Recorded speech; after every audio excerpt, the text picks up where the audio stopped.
officer for 2 years, a section leader, participated in the Midwest Clinic, is a band student aide, and is the 22-23 band president.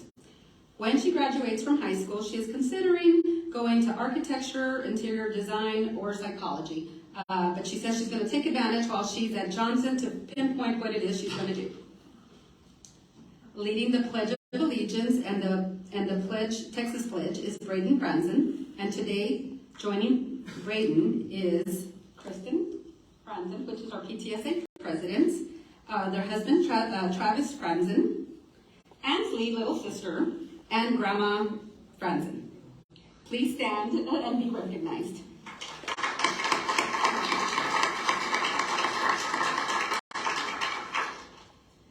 So Braden is a member of the National Junior Honor Society. He is one student that has taken advantage of all the electives that we have at Tex Hill. He is a member of the honor band, the orchestra, and has also participated in cross country, track, and basketball. When he graduates from high school, he is looking to join the Air Force to be a pilot. So with that, Emily, would you step up and...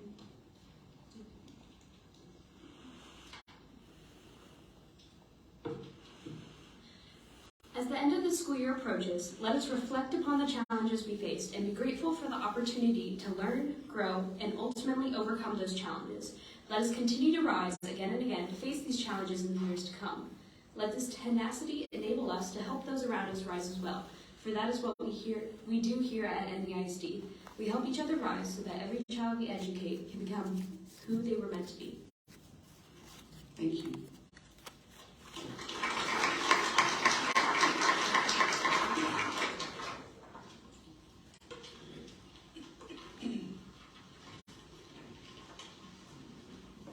I pledge allegiance to my flag and the United States of America, and to the republic for which it stands, one nation, under God, indivisible, with liberty and justice for all. Honor the Texas flag. I pledge allegiance to thee, Texas, one state, under God, one and indivisible. Emily and Braden, if you'll come forward, we have some certificates and we'd like to take a photo.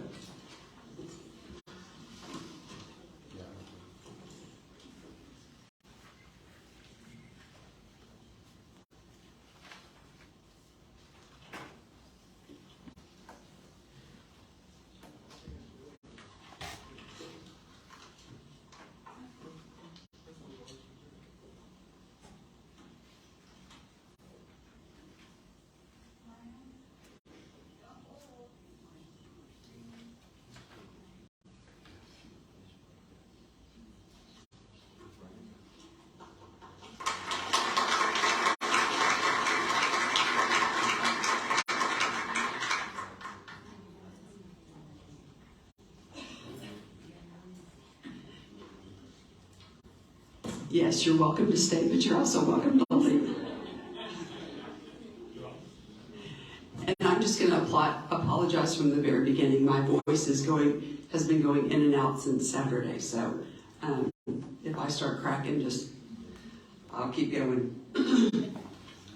Item 6, recognitions. A, President's remarks on acknowledgement of special calendar events. This week is National Nurses Week. And we also have National Speech Pathologist Day, which is May 18th. And we have Police Week, which is May 15th to 19th. And we also are celebrating Teacher Appreciation Week. So we have a lot of people to appreciate. So I want to thank everyone for everything that they do for us here in Northeast. Item B, Student Volunteer of the Year. Is that Ms. Chancellor? Thank you so much, Ms. Grona, board members, executive staff, and guests. I really have a wonderful honor tonight because I get to introduce you all to the NEISD Student Volunteer of the Year. Would you go ahead and stand up for me? So the recipient of this year's NEISD Student Volunteer of the Year award is Tolu Walashe Ogunbomahin, and she is from Johnson High School. Yes.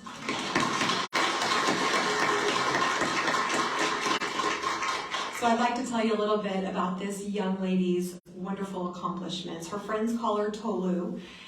She is a senior at Johnson High School. She has dedicated close to 300 hours to her school and community through the organizations that she's involved in, and that is just this school year.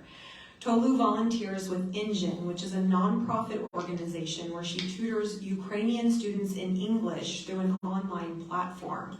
She also moderates chat groups and serves as a proofreader, all in an effort to help the students become proficient in English and obviously improve their chances for success. She also worked as a virtual tutor to young students throughout the United States.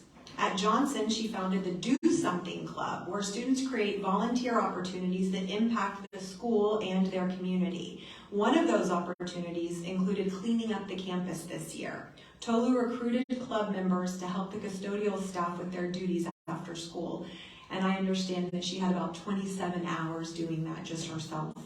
In addition, she's been volunteering for the school library for the past 3 years, and she spent the past summer volunteering at medical practices who needed some office support. Tolu is looking forward to attending Northwestern University in the fall, where she wants to pursue a career in the medical field. She's here tonight with her mother. Would you mind standing up for us? This is Fola Shade.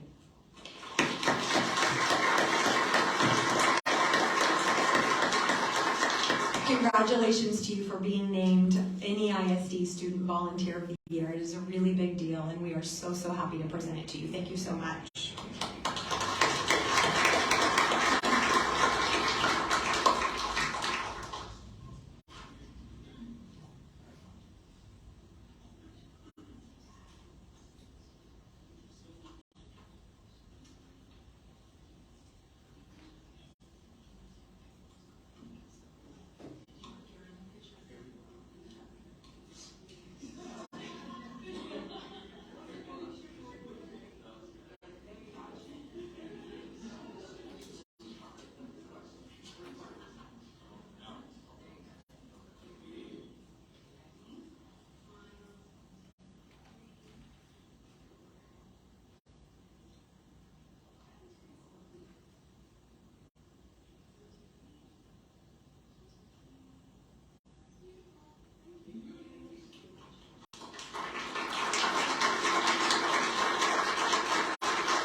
Item C, 2023 Texas Music Educators Association All-State Musicians. Is that Mrs. Shore?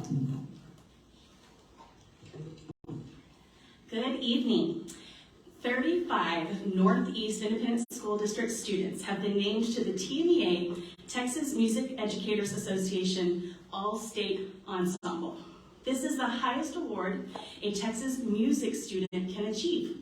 More than 60,000 students from across the state began this audition process in the fall of 2022.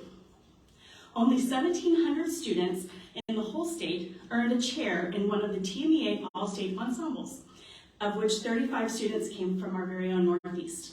Of the 35 students, 13 are band students, 15 are choir students, and 7 are orchestra students. These exemplary students experienced 3 days of intense rehearsals with world-renowned conductors, followed by a concert to thousands of music educators at the TMEA conference. The success of our music is due primarily to the hard work and dedication of our students, but also our amazing Northeast music educators. Thank you to our directors for inspiring our students to achieve greatness, and congratulations to our very talented students. At this time, I would like to recognize each of these students and their directors. First up, Brandon Barone. Hallie Betts. Alex Caro. Elena Galindo. Lucy Hartzler. Sophie Hausman. Annie Hausman. Gabriela Hernandez. Jackson Hover. Evelyn Lee,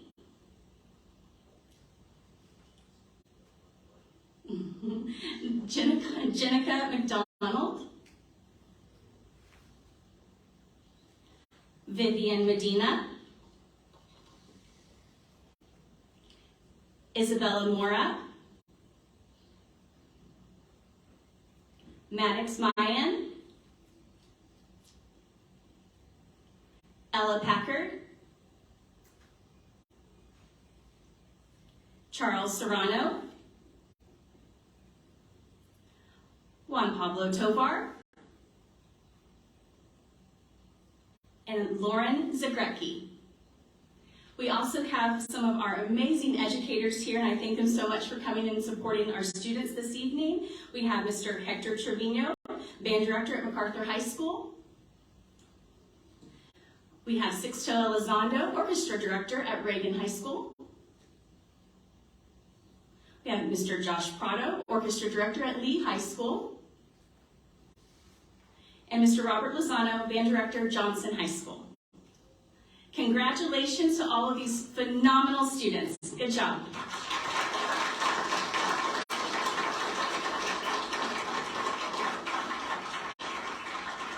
We're going to scoot together for a picture so you guys can kind of level off. And moms and dads, if you're here, you're welcome to stand up, come to the center, take pictures if you'd like.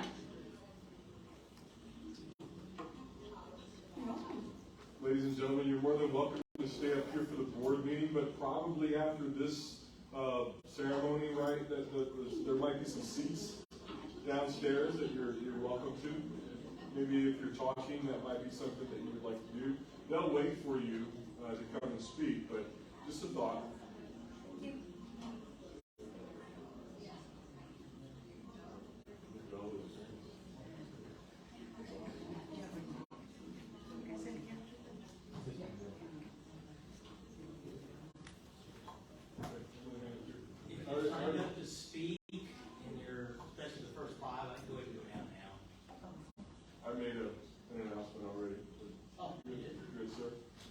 More than merrier.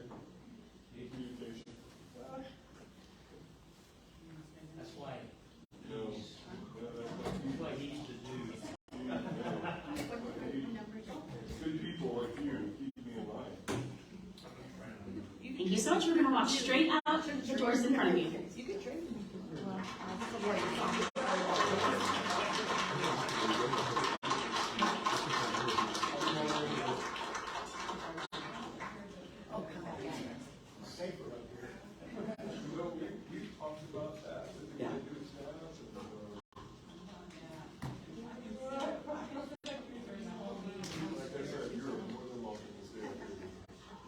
Yeah.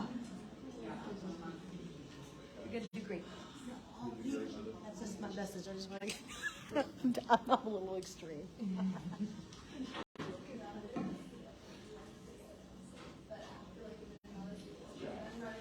think all of the people that are coming out right now, they'll be wonderful. So, correct. After they come out, you can sit in. Yes. Yes. Because we have one more presentation. And after that, video is very dangerous. Pretty confident that, in fact, I see a seat in front of it. No, that was April 30th. All right, item D, HEB Excellence in Education Award winners. Dr. Micah. Thank you, Madam President. I'm sure that many of you have already seen this, but I thought it was important that we bring them up to our board and recognize them. So on Sunday, April the 30th, HEB held their Excellence in Education Award ceremony. In Northeast ISD, we had nominations in two categories: the Top Early Childhood Center and then the Leadership Secondary category. So, Dr. Paul Keeneland, the principal at Pre-K Academy at West Avenue, those folks were awarded the Top Early Childhood Center for the HEB Excellence, and Amy Charney, our creative writing director at the Northeast School of the Arts, won the Leadership Secondary category. The Pre-K Academy at West Avenue received a $25,000 prize for their campus, And Ms. Charney received a $10,000 prize for herself and a $10,000 prize for NISA. So if I could invite you all up to the front here to just be recognized.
Item 7, matters from the floor.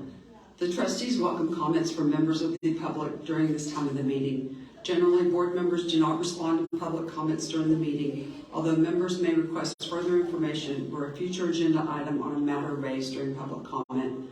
As explained fully in the board's written procedures for this time, the matters from the floor portion is a limited public forum. Accordingly, speakers may present on a topic related to district business for up to 3 minutes, but are not permitted to make 1, personal complaints about an individual staff or board member that should be raised using the district's grievance policies, 2, a personnel action, 3, a student disciplinary matter, 4, a complaint about a particular student, 5, or pending litigation.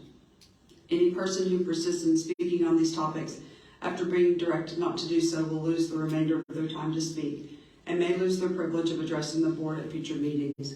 If you signed up to speak on a specific agenda item, you will be called up when the board reaches that item.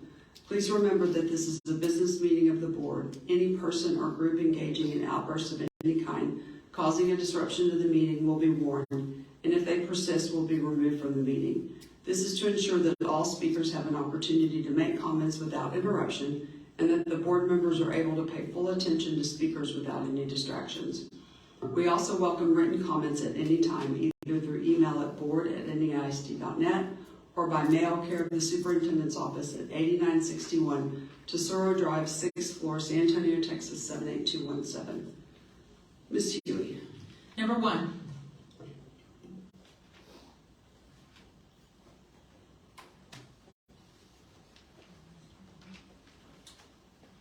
Hi there. Thank you very much, trustees, board members. My name is Brian Davis, lifetime NEISD resident. I went to school at NEISD. My kids go to school at NEISD. I'm here today not as just a speaker, but as a father who's worried about his son's educational path hindered by unnecessary obstacles. It's a tale about a young boy whose classroom should have been a haven, but instead has become a cage. My son Luca has faced challenges, particularly with his emotions, leading to the placement of him in a special education classroom. And despite these challenges, he has made tremendous progress. Just last week, he auditioned with a self-taught piano piece at Roan Forest with his social anxiety. That's very tough to do, to say that. He plays soccer every weekend. He's got friend groups. He's also developed a passion for programming. He actually sent his first VR game to Oculus, I think like 6 months ago or so, at 10 years old.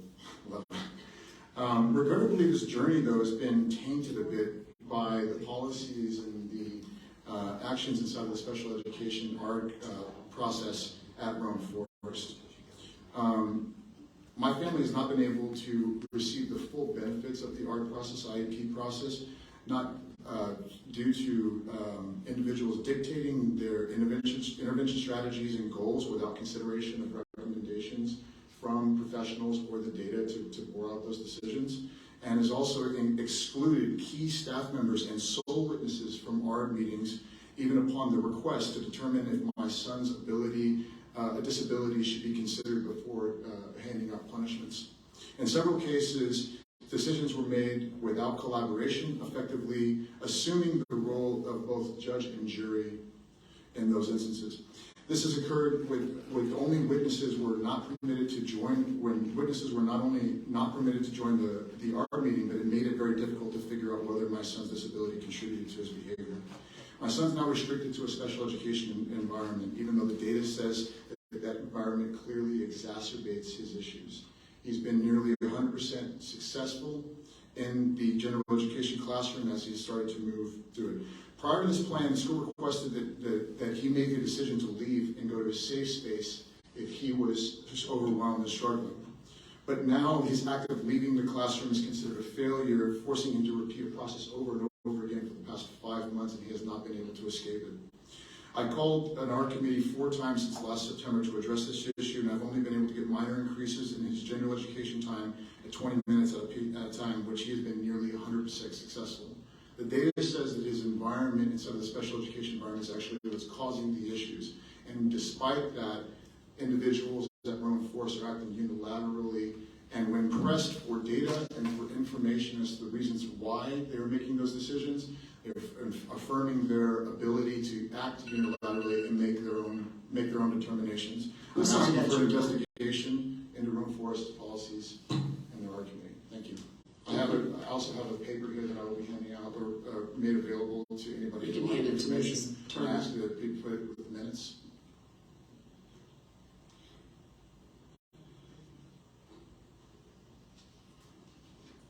Number 3.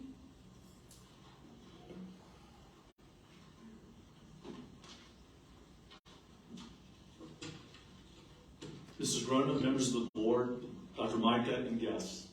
My name is Paul Coball, and I live at 1507 Crescent Woods in Stone Oak, and I'm here to discuss the issue of Mr. Hilliard's abstention and Ms. Landry's vote against the resolution against vouchers. I'm a product of 5 successive generations of professional educators. I'm also married to a recently retired educator from Northeast District. I'm passionate about education and the future of our school children. I'm also retired from the U.S. Special Operations Command, where I just recently retired in 2015, and now I'm the Vice President of a national security think tank that I write on national threats and do research on national threats, both foreign and domestic. Vouchers are a national security threat, or savings account, or whatever you want to call it. Our founders knew and preached the criticality of well and accurately informed citizenry as the very basic foundation of our new republic when they built the Constitution, President Madison in particular. Our third president, James Madison, who was also considered the father of our Constitution, he took the time before he went to Philadelphia to sit down and lay out all representative democracies from the Greeks all the way to 1776, essentially, just to find out what the flaws were and why representative governments failed. One thing that he was absolutely passionate about is in his research, in his studies, that he was considered the preeminent scholar of his time, was the institution of religion into the government of our new nascent republic.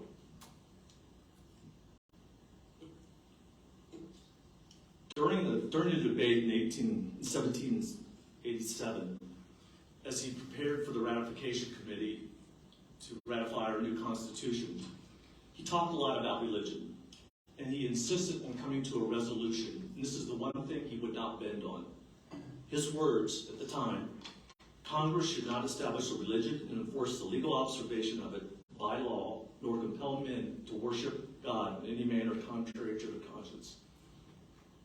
Paying for vouchers that are funded by PACs, mostly religious PACs and dark money PACs, that forces every citizen to pay for somebody else's religious beliefs.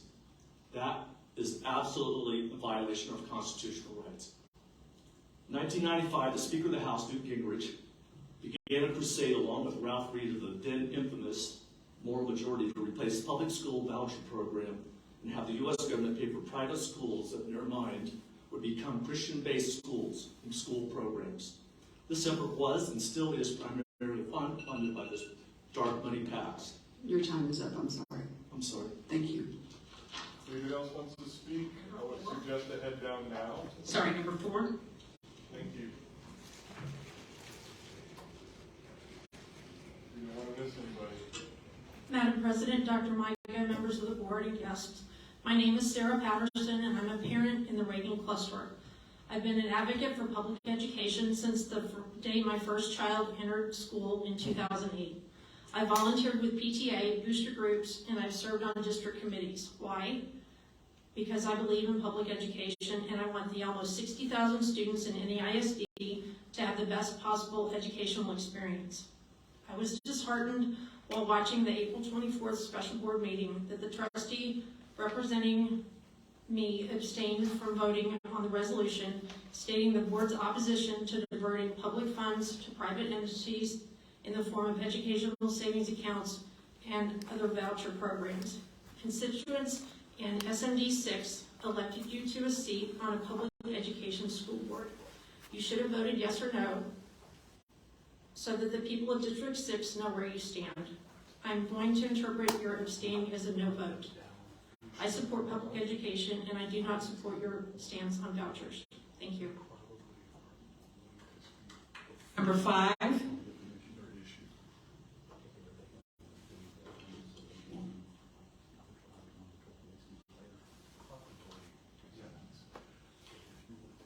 Dr. Micah, members of the board and other attendees, my name is Jean Toffrey, and I'm a parent from the Reagan cluster. I've been a part of NEISD since the Army moved me and my family to this area in 2012.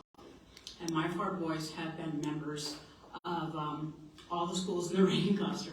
And I'm a strong supporter of a robust public school system, as I think we all are in this room. I have followed the voucher argument closely for this past legislative session, and I believe I understand the ramifications quite well. The discussion by the NEISD Board of Trustees on 24 April was informative and was reassuring to me as a parent. However, I was extremely concerned that the District 6 representative elected to abstain from voting on the board's resolution in opposition to diversion of public funds towards private entities as a part of the proposed school voucher program, as it was too political. Abstaining from a vote on this resolution essentially endorses the voucher program, in my opinion. Yes, this voucher program is very politicized, but NEISD trustee positions are not party affiliated. So do the right thing and represent your constituents. The single member District 6 voted to support you, so please support us in the future. Thank you. Number 6.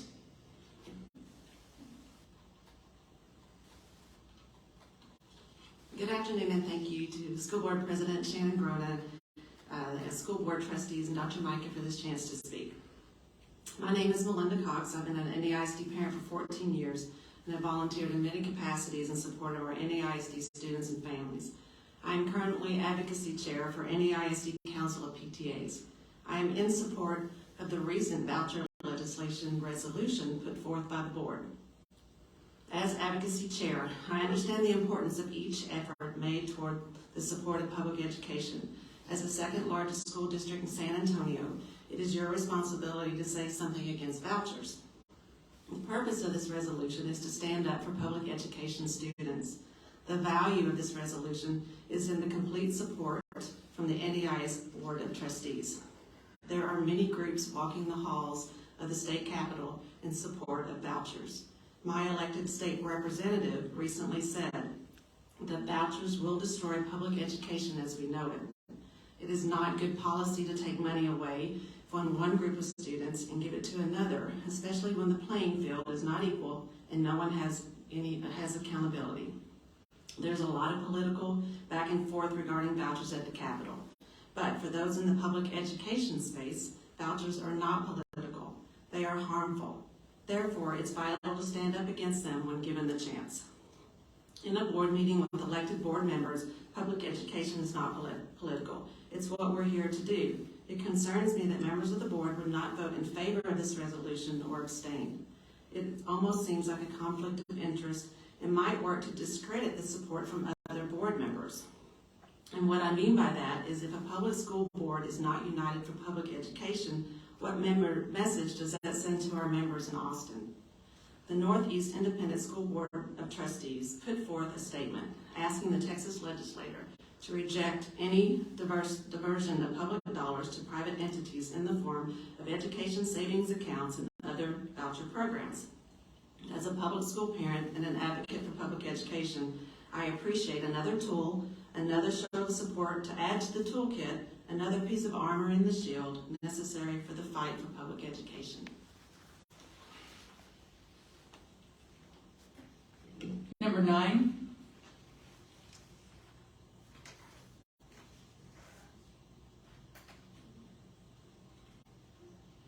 Number 9.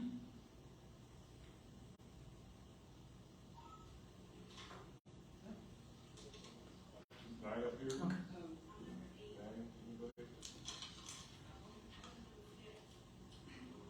Nine, anybody? No.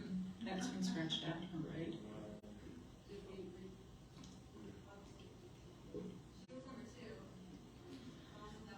Well, but you're signed up to speak to a specific agenda item. Yeah.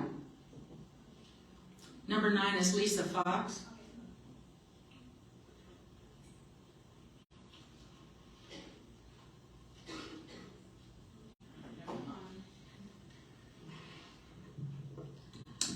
Okay, good afternoon, school board members. My name is Lisa Fox. I live in Alamo Heights District. So you may ask, why am I here at a Northeast school board meeting?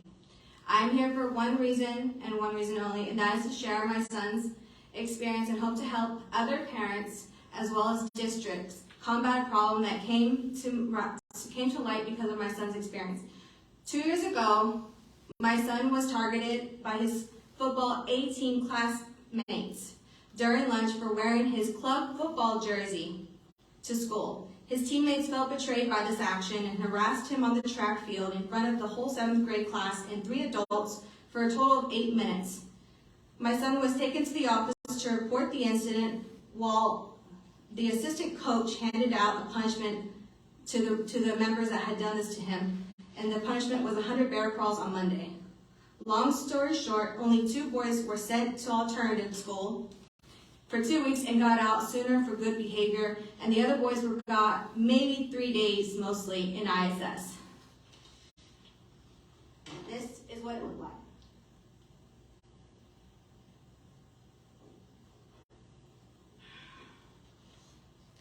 But I had to sit in admin office all Monday the next week and send over 30 emails just to get this incident reported as bullying and not what most schools would report it as an incident between students. I made a public request of information for each school district to see what the numbers are, just to look at the difference of reported bullying incidents to the state versus how much was actually reported. This school district numbers report made versus how many were actually reported to the school district to the state of Texas that meets criteria according to the bully checklist. It's good numbers. I will send the reports to you guys individually. So many students that are encouraged and have the courage to make the report might not feel heard if nothing happens and might feel like what's the point of reporting it if it's nothing is done. I want to recommend to districts to change their policy on reporting where this checklist material will be given to help students understand bullying and how to determine their incident and how to help them word their reports so that they do meet the bully criteria checklist according to the state of Texas and its report to the state. A bill was just passed, the SB 2050, and TA finalized their points this month that requires districts to have an anti-bully policy committee for each campus, among other things. Use this bill to help improve students' environments, and feeling safe in a small way can make a difference. With 2 mental illness children myself, I can tell you being heard and feeling like they matter makes a huge difference. I also want to encourage districts to look at their policy and procedures with discipline when it comes to students bullying others. Too many slaps on the wrist discipline comes to the topic. That's your time. Thank you. Thank you. Number 10.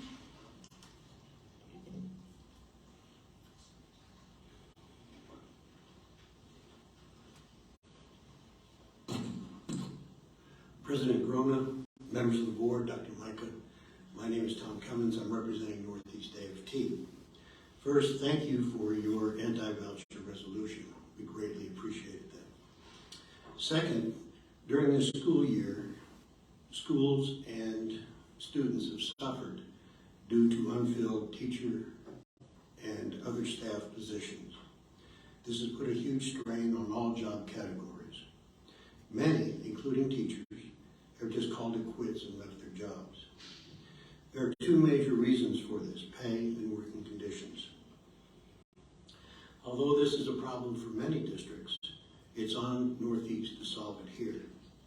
Some districts are already addressing the pay problem to attract enough applicants to fill their vacancies.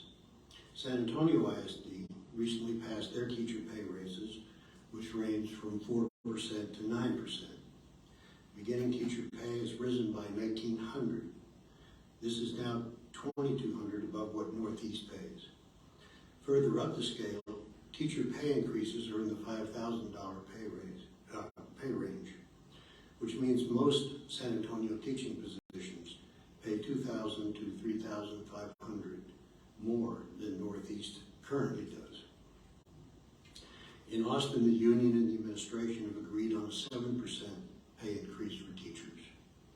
For an Austin teacher earning $60,000 this year, 7% means a $4,200 pay raise.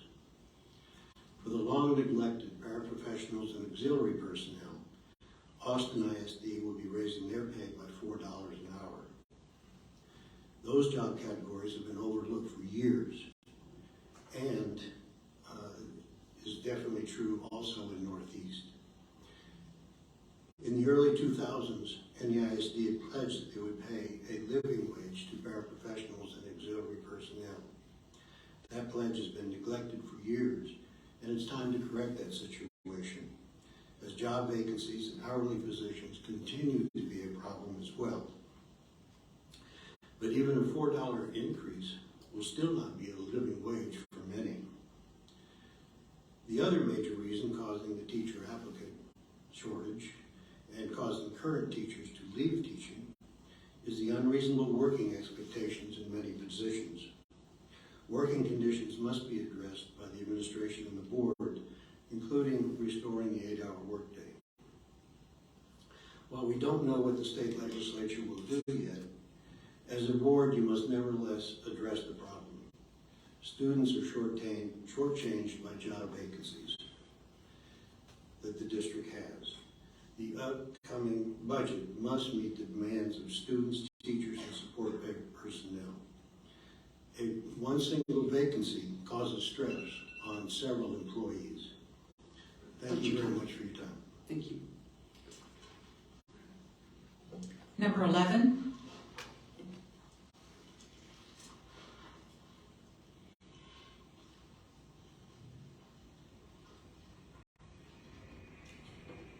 Madam President, members of the board, Dr. Micah, executive staff, and guests.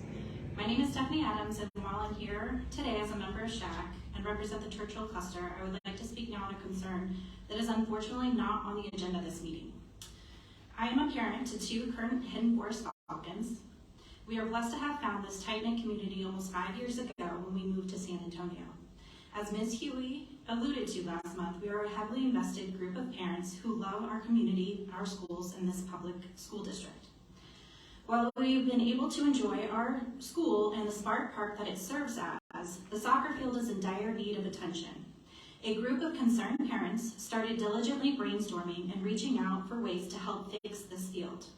After looking for ways to traditionally solve this problem and running into brick walls, this group of amazing and innovative parents found a creative solution. The City Council District 9 participatory budget proposal saw approximately 150 applications. Of those 150 applications, 28 made the ballot for a community vote.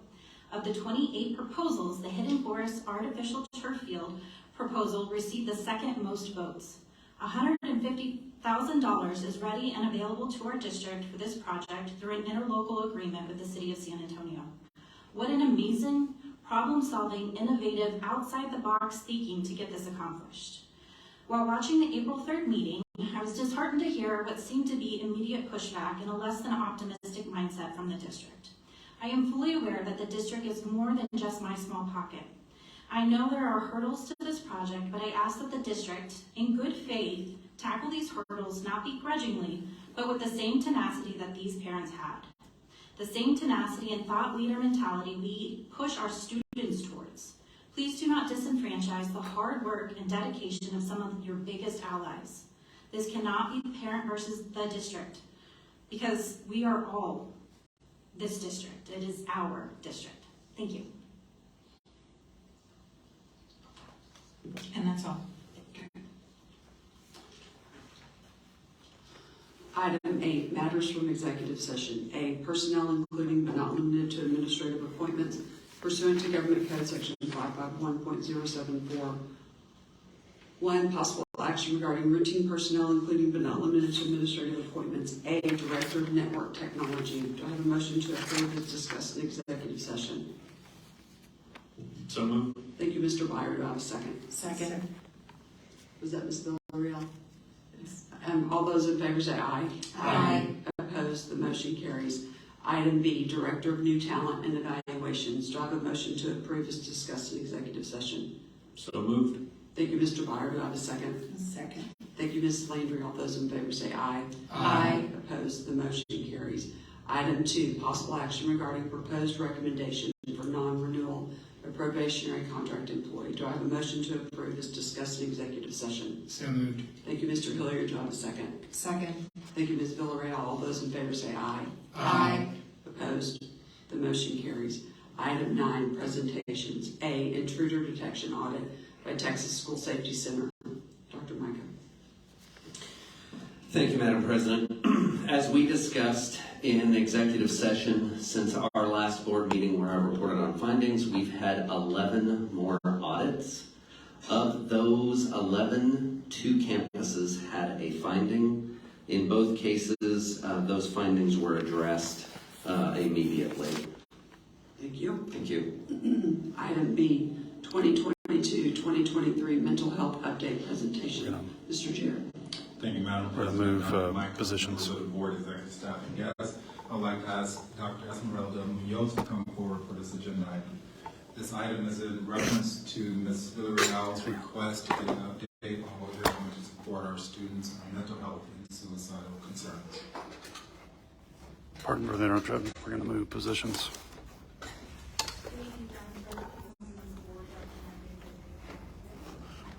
Be going downstairs here in just a minute.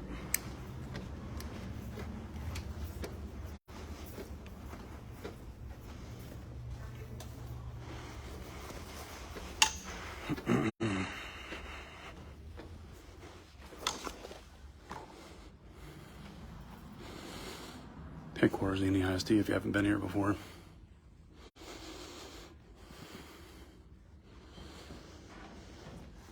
Oh, go ahead, sir. Oh, thank you. Go ahead. Thank you. Go ahead. I'm going up. All right. Thank you.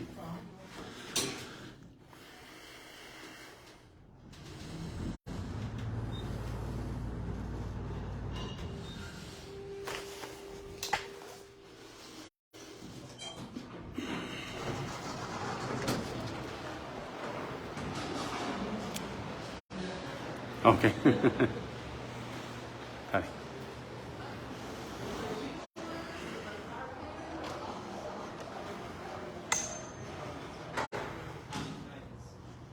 All of our NEISD staff are annually trained in suicide prevention, child abuse prevention, and trauma-informed care. NEISD partners with TCHAT, which is the Texas Child Health Access through Telemedicine, which provides clinical counseling support for students in need. We also have community outreach programs that partner with NEISD to support the mental health of our students to include Rise Recovery, UT Health, and community schools. We are looking forward to expanding our mental health services next year, in which we will be implementing the Bear County Mental Health Grant and begin training all staff in youth mental health first aid. We will go into further detail in a few slides. Mrs. Schrader. Thank you, Rose. I need these. We want 100% of our students to be connected with a club, organization, program, or extracurricular activity. We understand that connection positively affects mental wellness. We have researched various districts, including the one shared by our board member, Ms. Villarreal. What we have found is that we utilize many of the same practices as other districts, such as random acts of kindness, a focus on character education, student-designated activities, and activities that promote connection and belonging. We, like the district Ms. Villarreal recommended us to check out, have many student-led activities that promote well-being and are preventative in nature. At NEISD, we have a peers assistance and leadership program at each of our secondary campuses. These students serve as role models and mentors to younger students, to include our elementaries. Our PALs design and lead several activities throughout the year to promote kindness, service, a sense of belonging, and connection. Our district has a robust student-to-student program that is peer-led and helps new students become connected to our schools. Our student-to-student program has been recognized by TEA and is used as a statewide model. We are proud that our district has the highest number of Purple Star designations across the state. In addition, we have other student-led groups such as Student Council. NEISD has student councils across all levels, elementary, middle, and high school. Sorry. And our student councils also promote positive character traits, leadership, and service to the community. So we will continue to research and evaluate the best mental health practices to support our students and families here at NEISD. It is our goal to create sustainable and impactful services and supports across the district. We appreciate the resource that was provided by our board member, and we'll look for ways we may continue to enhance our activities through these shared resources.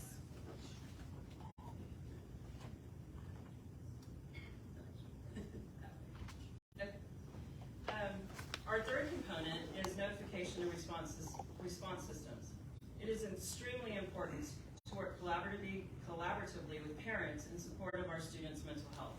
In an effort to do so, we follow the following crisis protocol within our district. Our district protocol includes collaboration with parents.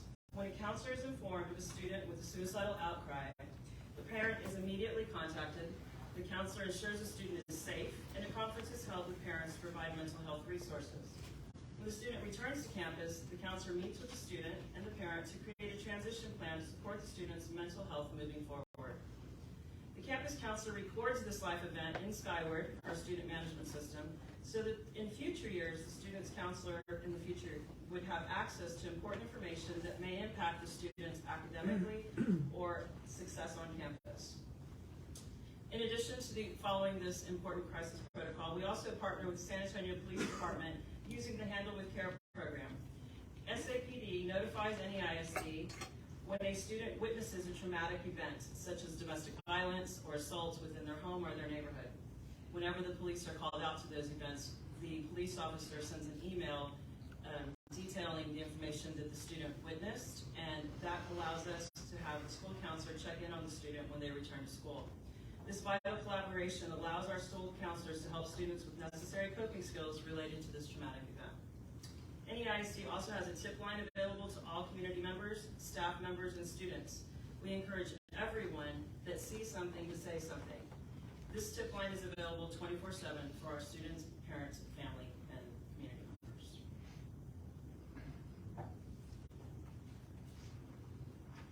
Okay, so looking ahead, as we mentioned earlier, we are excited about the mental health grant we received. This will allow us to expand our services, target interventions and supports, and provide additional needed social services to our families. We will also be onboarding a train-the-trainer model of youth mental health first aid to provide this important training to staff across the district.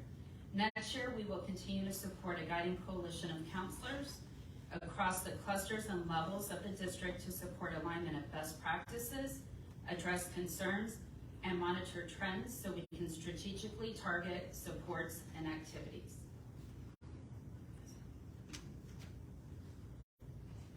So this just kind of summarizes all of our supports that we have, the 3 components: wraparound supports, our student connections, and then our notification and response systems. This is a photo of Churchill counselors, one of their preventative activities for suicide prevention. They wear shirts with the suicide crisis line, and they promote kind of reducing stigma and reaching out when you need help. So this is just one example of many activities that we do throughout the year. And so now we'll open it up to any questions that you may have. I want you to know I'm extremely happy to know that we are doing things like this in our district. The last photo where it showed the people with a 988, okay, is this only at Churchill or is this district-wide?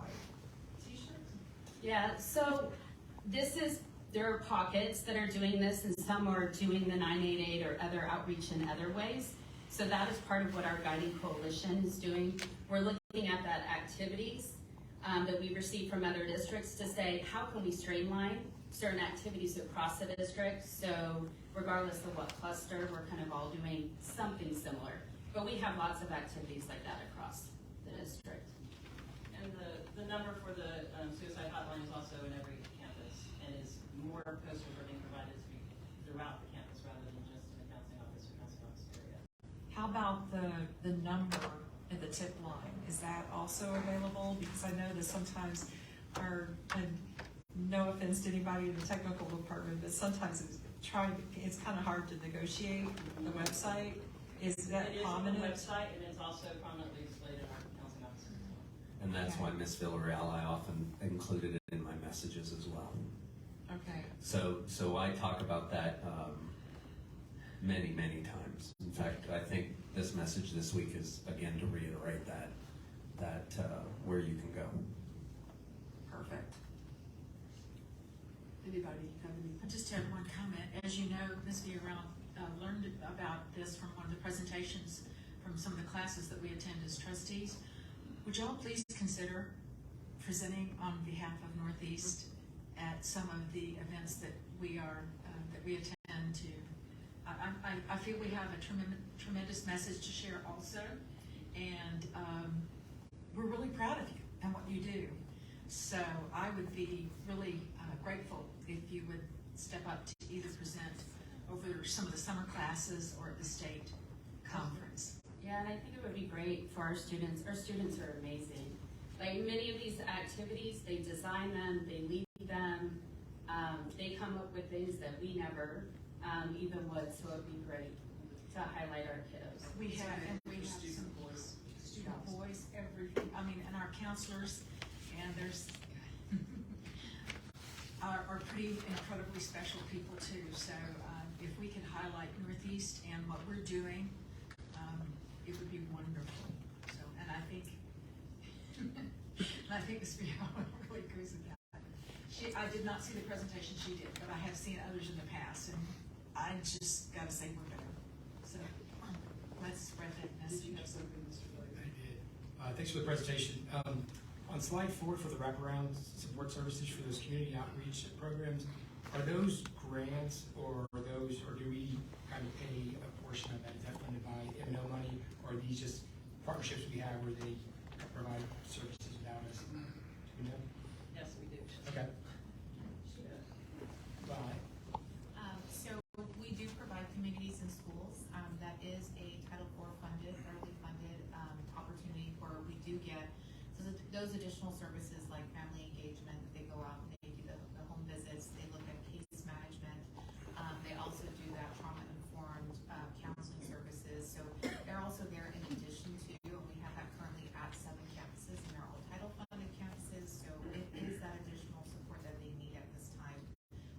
it's funded through the taxpayer funds, through the title of the campus money or No, not? this is federal funds. Okay, so this is federal. Okay, that's why I was just trying to figure out where the funding was. I know some have different programs. Okay, so that's, okay, thank you. That was my question. The next slide is Student Connections. I will say those are great programs. I've seen them personally in action, both the PALs and the Student Connection, both the older PALs and their younger mentees. The connections, and those are great, so I love seeing that. Next slide, on slide 6, the notifications with the handle with care. How do y'all get that full parental consent? Because obviously there's a issue out in house, and it sounds like the police send a report and it goes straight to the campus. But is the parent, obviously there's 2 parents, or normally not always, but how do we ensure that, because some people may not want that information shared, obviously there's a balancing act there, but how do we do that? The email actually comes to me, and I send the email to the principal of the campus and the counselor on campus. The email doesn't give specific information as to what actually happened with that student. All that the email says is, and it's with this, when the police officer fills out the email, they simply give their badge number, the name of the student, and the grade level of the student and the campus. It doesn't actually give us the specifics as to what actually happened. Now, we can contact the police officer if we need more information, if they notice something at school or something of that nature, but the actual notification that comes to us is not specific as to what actually occurred. Okay, but the parents don't necessarily know that the school campus has been notified. Yeah, they don't know. Not to my knowledge. I'm not sure. Do you know the answer to that? So if I recall correctly, that was something that was put in place citywide, or essentially SAPD notifies the school district in case a child had a traumatic event. So when that child returns to school, the school will support him or her in the appropriate way. So if something traumatic happens, somebody saying you need to hurry to get to class, the school actually pauses for a second and try to say, are you okay? Everything? Do you need anything? And it is not necessarily making them feel bad about the event. It's more in the sense of making sure that we approach the child with sensitivity and understanding. I understand that because the parent may not know that's happening necessarily. It sounds like there's not a protocol for you to reach out that morning to the parent, or is that part of y'all's check? No, the counselors on campus typically do. Okay, so the counselors on campus are the ones. Okay, that's just trying to figure out where, just to close the loop, so that the parent also knows. So we were counselors on campus too, so we got to handle the care. It was more of like a heads up.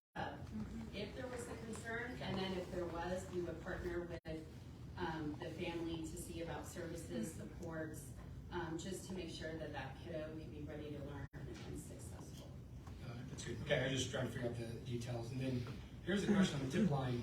If you get false allegations and, it's provably false, but they're using that as a kind of a retribution, or you could even say bullying to it sometimes, are there any consequences if people are using the tip line to anonymously go after people and then you find there's a problem? Because I didn't see that in the student parent code of conduct moving forward next year, where people can use that anonymously to try and go after other students. I don't know if that's happening much at all, but I'm just concerned that that could be weaponized against people and use that anonymous system. Yes, sir. I don't know if we know of any specific tip that has, we look into every tip. Sure. And if there's nothing there, then, we realize there's really nothing there that we can't substantiate. But we have not had any situation that I'm aware of anyway, where we've had a false allegation that was that severe, that would cause the student to. If there were something, would something be done for the person to report? Yes, sir, and that would be similar to things that occur on the campus level. Sometimes when we have some false allegations, there may be some discipline that may occur on the student that reported that falsely. Okay, just wondering, hopefully it's not. On the last slide, looking ahead for the mental health grants, and that looks like some good programs. The question is, I didn't hear this stuff all supposed to run through the SHAC, so is that planned to be run through the SHAC for 2004? All of these type of programs need to run through the SHAC for board approval. So I'm just, y'all talking about this being implemented, but is that happening? So I'll try to answer that. So the mental health grant is the city grant, and it's really about students who are potentially getting sent to alternative school. So the addition of that is not necessarily a level of service where it's a sense of a curriculum or anything like that. This is actually where they're adding social workers, they're adding case managers, they're adding different people to support the system. And so this grant was actually went through before the legislation said that the grants have to be approved by the board, and so it's already approve at the city level. I'm not talking about the grant itself, I'm talking about the actual policies under 28004C.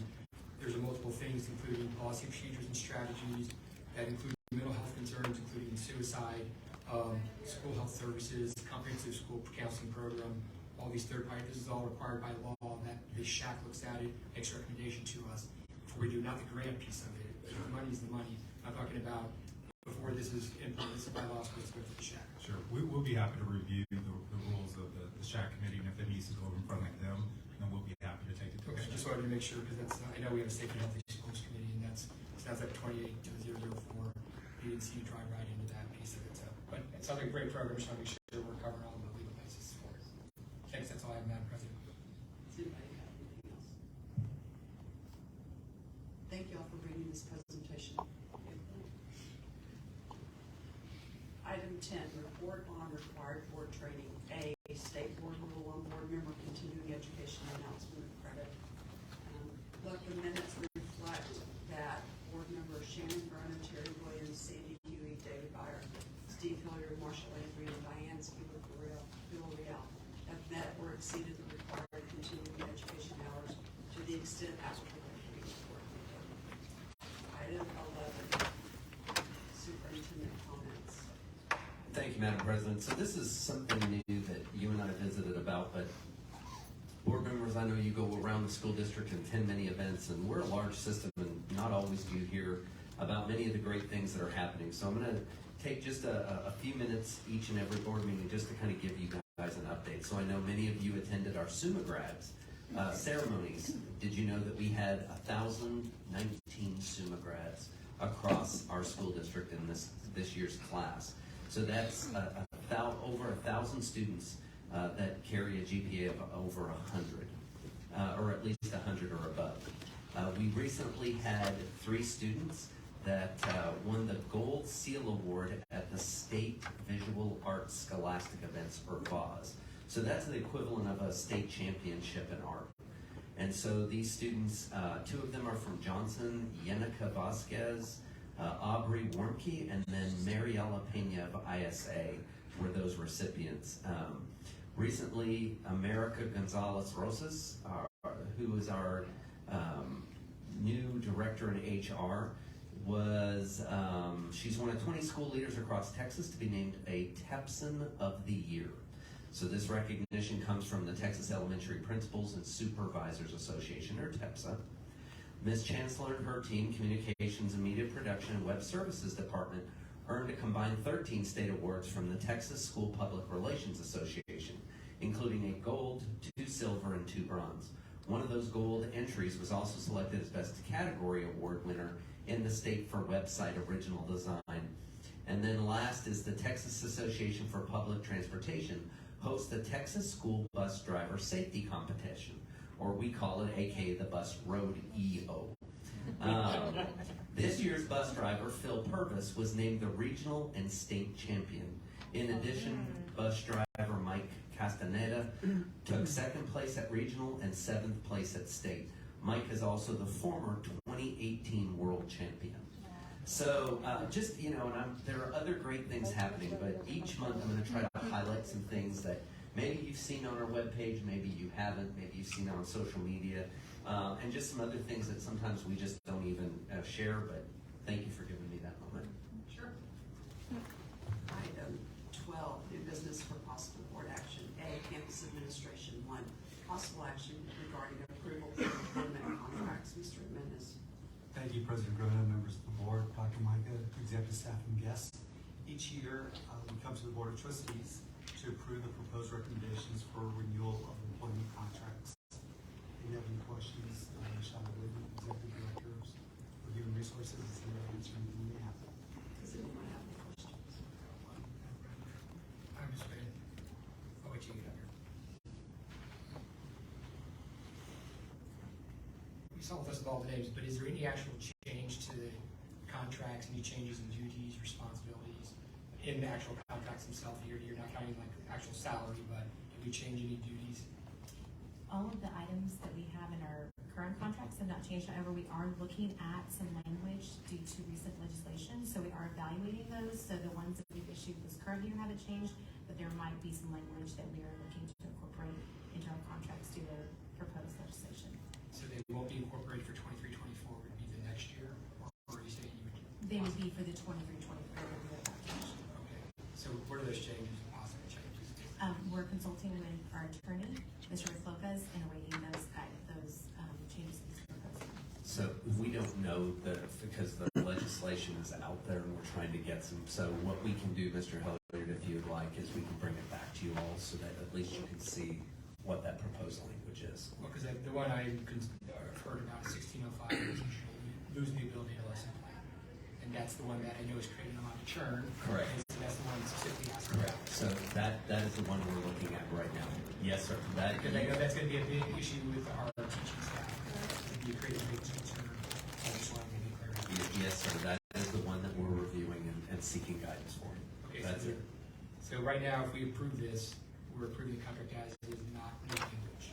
Correct. So new language will come back. Correct. We bring it back to you all to hear. Yep, that was just making sure. Thanks, Madam President. That's my question. Thank you. Anybody else? All right, do I have a motion to approve the proposed recommendations for renewal for this contract? So moved. Ms. Miller, do I have a second? Second. Ms. Miller, aye. Opposed, the motion carries. Okay, item 2, possible action regarding School Health Advisory Council review and recommendation for the school and high school human sexuality and abstinence education and abuse violence prevention curriculum and instructional materials. And before I bring up the committee to start the presentation, we've got some people sign up to speak. Number 2.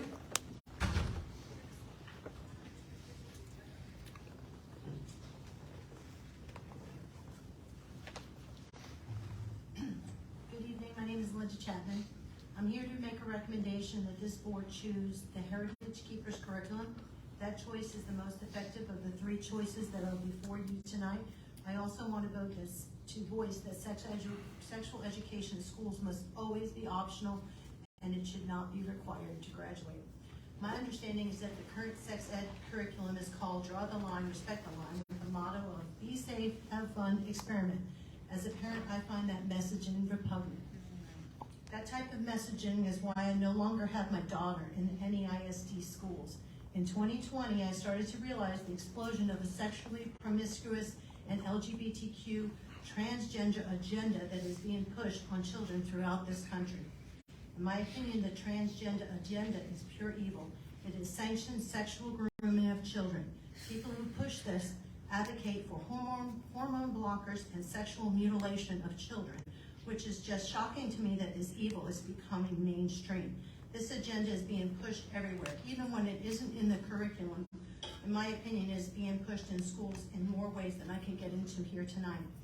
To the parents who recognize this evil, I strongly recommend that you get your children out of these public schools.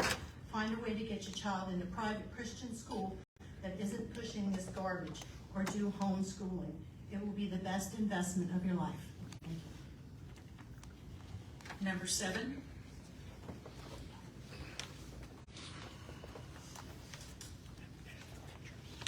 Hi, thank you, members of the board and SHAC who are here. I want to thank the SHAC first for the very thorough work, which we're about to see. I want to thank them for hearing parents. I feel like this time around they've done just an amazing job of keeping everybody. Please state your name, sorry. Oh, I'm sorry, Kelly Gretchen. I apologize. For making sure that parents feel heard and that they're well informed and have access to all tools needed to help make better informed decisions. And I want to thank them also for making the curriculums that they have work as well as they can, because I know that there are a lot of constraints that they had to consider. But I want to continue to encourage NEISD to pick the most effective data-wise, and that by the numbers is Heritage Keepers.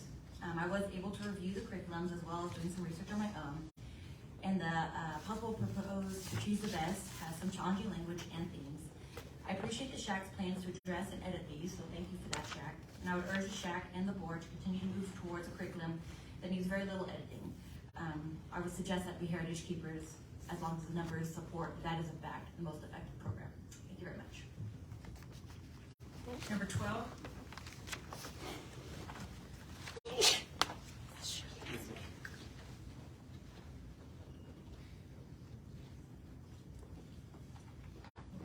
Good evening. Patrick Von Dillon, NEISD District 5. I want to applaud the NEISD again for promoting virtue across the school and encourage you and request that NEISD continue promoting virtue consistently throughout all the curriculums, and especially sexual education. I applaud the NEISD for continuing its opt-in policy on sex ed curriculum. We have to make sure that parents are the decision makers on whether or not their children are attending and receiving the sex ed curriculum. We also have to protect from children being accidentally slid into these sex education programs when they have not opted them in. I also want to request that opt-in policy be implemented for all library books, especially the non-virtuous, promiscuity promoting books on hard copy and online that come from the library. Very important that parents have the option on that as well. I also want to applaud the Student Health Advisory Council, SHAC, for the review process that eliminated the vice-ridden promiscuity promoting and perversion promoting sex education curriculum of big decisions in high school, and draw the line, respect the line for middle school. Draw the line, respect the line has a direct association with Planned Parenthood California through their sister company called ETR. I request the board to approve a pilot program for Heritage Keepers, which has the best evidence for reducing teen sexual activity and teen pregnancy rates. I understand that based on the last two public meetings, there might be consideration for Choose the Best as the primary, and my concern is that if different parts of the lessons are pulled out, what is the effective rate of Choose the Best when you do that? Is the evidence still accurate if certain parts are not reached? What is the effective rate of the health teacher if they're not on board with abstinence? And that goes for any of the sex education curriculums. So in deciding between the three programs, it is on HHS website that Heritage Keepers has the most effective rate of reducing sexual activity before marriage and and pregnancy rates. So I again request the board to approve a pilot program for Heritage Keepers to support this curriculum and to show that as the curriculum, the community wants an abstinence-based until marriage program that U.S. Health and Human Services says is most proven effective. Thank you for your time. Okay, thank you. So the SHAC committee.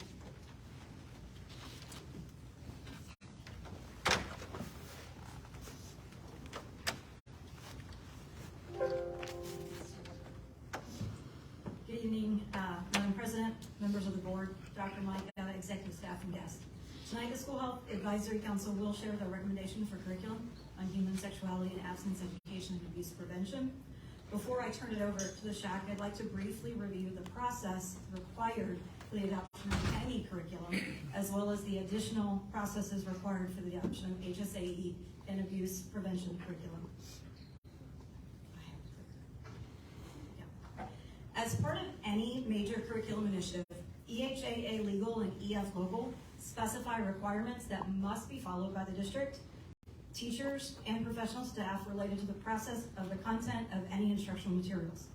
For example, EHAA Legal requires the district to ensure the process includes teacher input, provides district employees the opportunity to express opinions, and includes a presentation to the board, such as this evening, that includes costs and alternatives.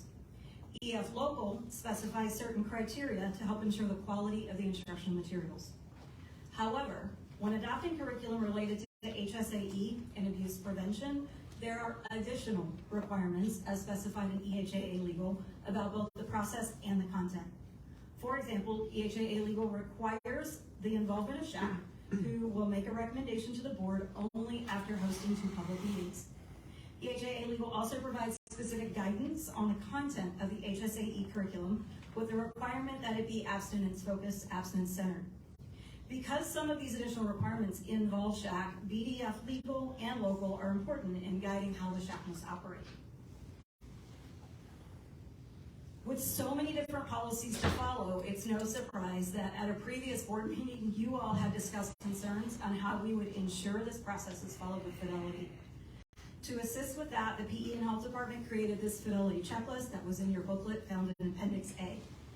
This checklist helped guide me as the Director of PE and Health to ensure we follow the steps required for our department with any major curriculum initiative, but it also provided guidance for me as the SHAC facilitator to support SHAC in ensuring that they followed all the requirements as well.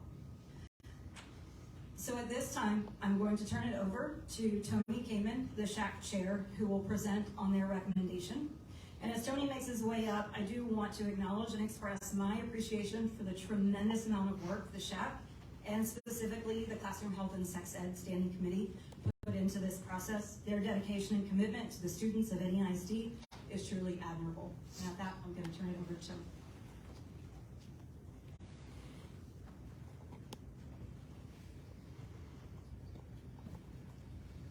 Thank you very much, Madam President Rona, Board of Trustees, Dr. Micah, executive staff, and all honored guests. I will say I was raised right, and my parents told me that we always take our hats off in buildings, but I've got a medical issue right now. That's either I wear a hat to help with the light, or I can wear my shades, but then if I wear my shades, I can't read. So I'm going to stick with the hat if that's okay. My name is Tony Kamen, and I'm pleased to be the 2022-2023 NEISD SHAC Chairman. I cannot describe how proud I am to serve the NEISD along with all of my fellow SHAC committee members. All four of our standing committees have worked within SHAC, have worked diligently this year within their respective areas. We're here today to present the SHAC's recommendation to the board regarding the HSAE Health, Sexuality, Abstinence Education Curriculum. I'm fortunate to be part of the Classroom Health and Sex Education, or what we refer to as CHASE, Standing Committee, representing the Johnson Cluster. This year's SHAC Vice Chair is Rachel Brodeen. Rachel, go ahead and stand up. Rachel is also the Vice Chair of the SHAC Committee and represents the Roosevelt Cluster on the CHASE Standing Committee. The Chair of the CHASE Standing Committee is Ben Elliott, representing the Madison Cluster. The Vice Chair of the CHASE Standing Committee is Stephanie Adams, representing the Churchill Cluster. Thank you. Our recorder for the CHASE Standing Committee is Diana Parker, representing the Reagan Cluster. Thank you, Diane. And our other members include Ron Sheeby, representing the Lee Cluster, Sean Metcalf, who is a clergy and community member, Katie Steinhoff, representing the NEISD Health Instructional Specialist. Thank you. And Miss Emma Kelly, representing NEISD Health Services. At this point, I'm going to turn the presentation over to our chairman, to our standing committee chairman, Mr. Ben Elliott.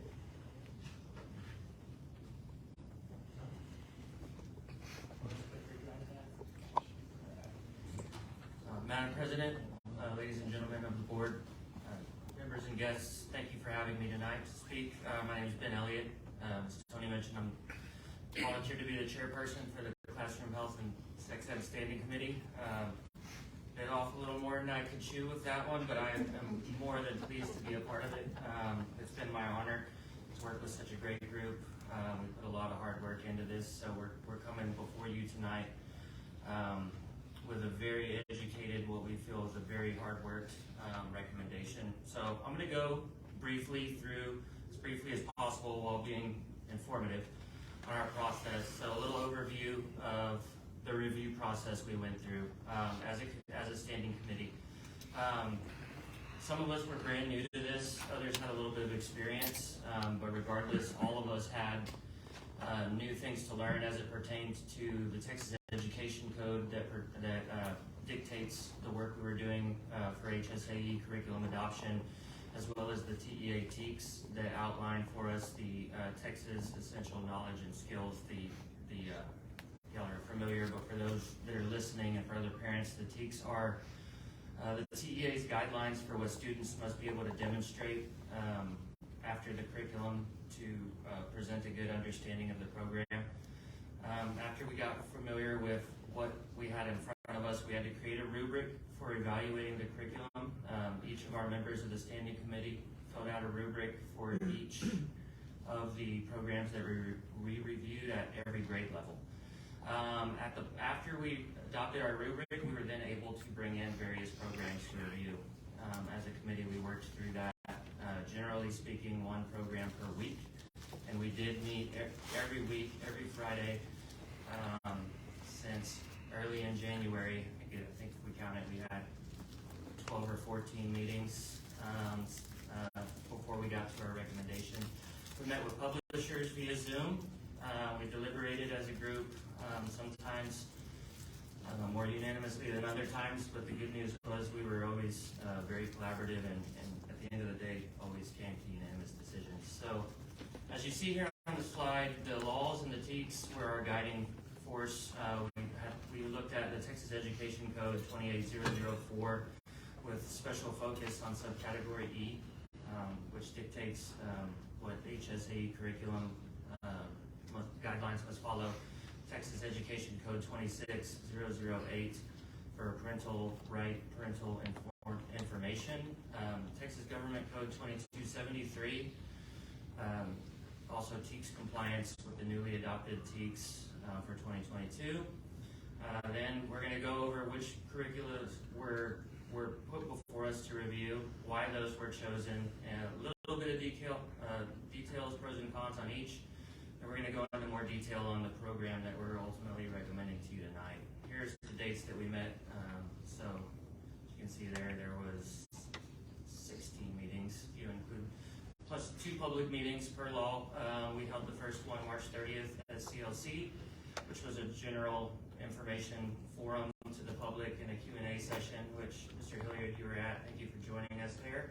April 13th at the Piper Bass was our second meeting, where we were able to dive into a little bit more specific detail on the curriculums. Madam President Grona, thank you for joining us for that one. All of you all I know probably wish you could have been there because they were so exciting.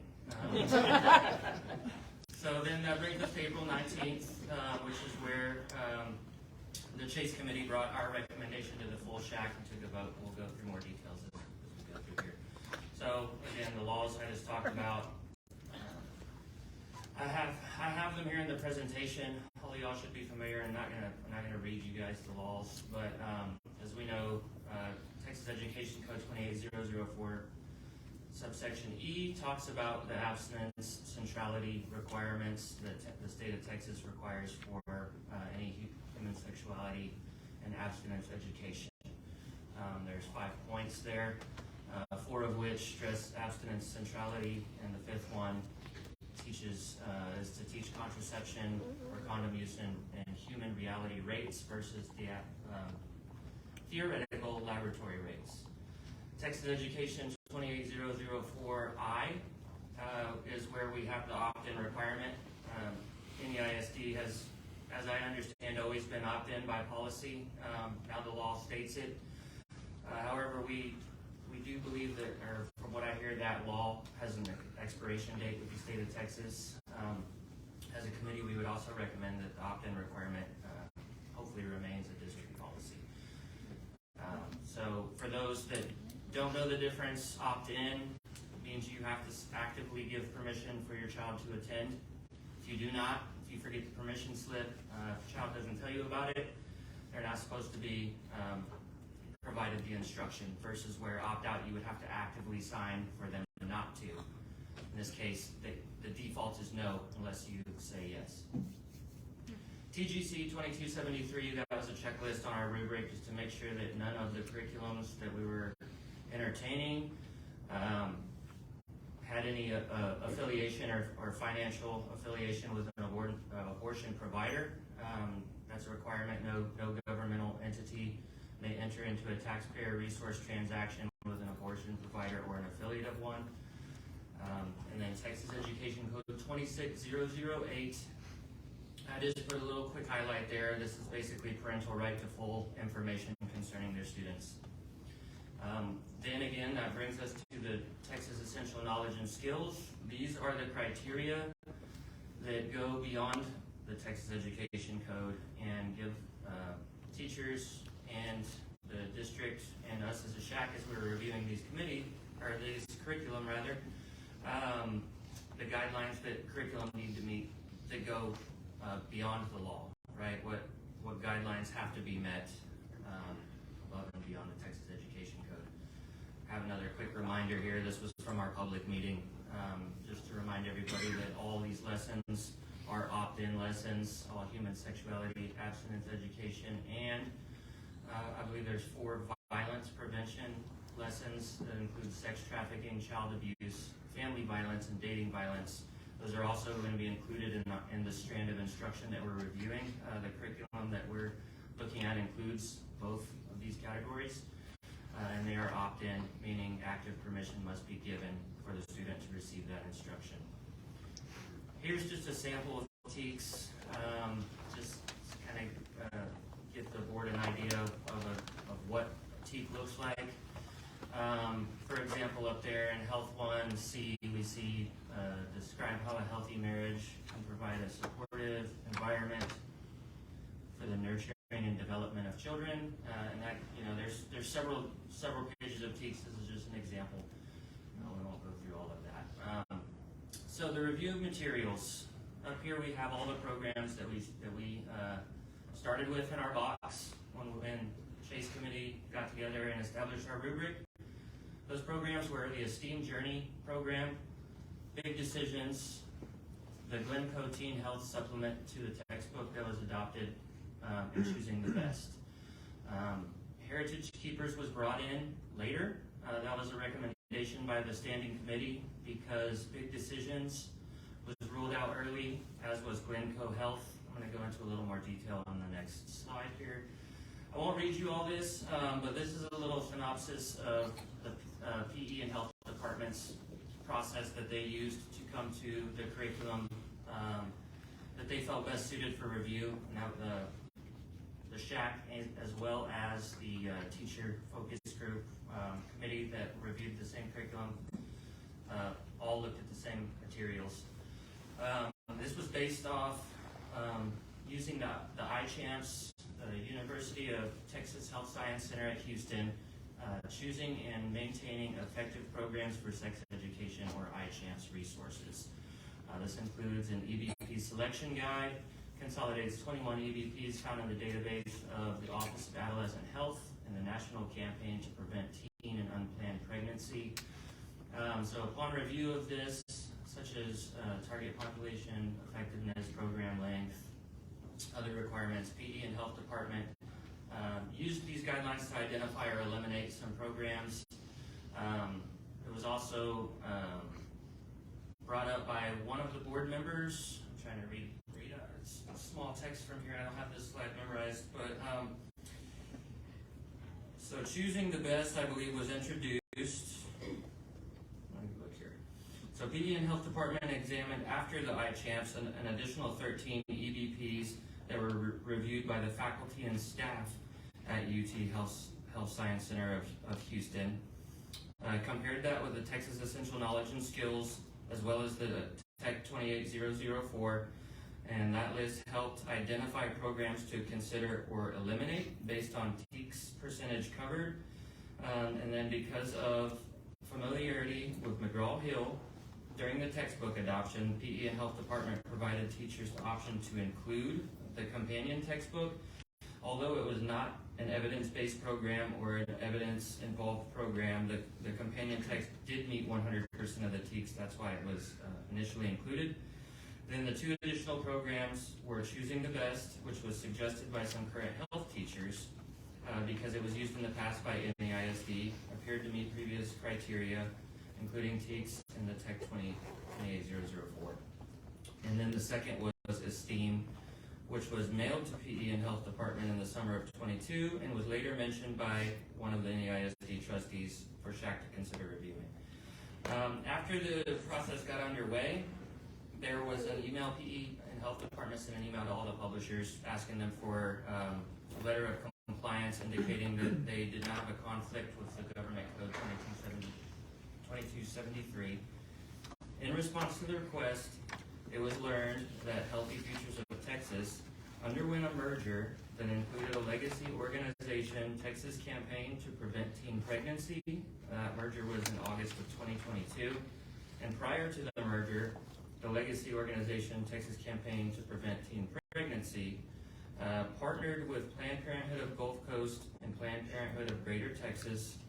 Because there was an MOU in place, even though it was set to expire this March 2023, the presidents of the MOU presented a legal relationship between the prior entity, Texas Campaign to Prevent Teen Pregnancy, with Planned Parenthood, and it was felt that this would have been a potential conflict of interest, as it was a written instrument that stated there was an existence of an MOU, and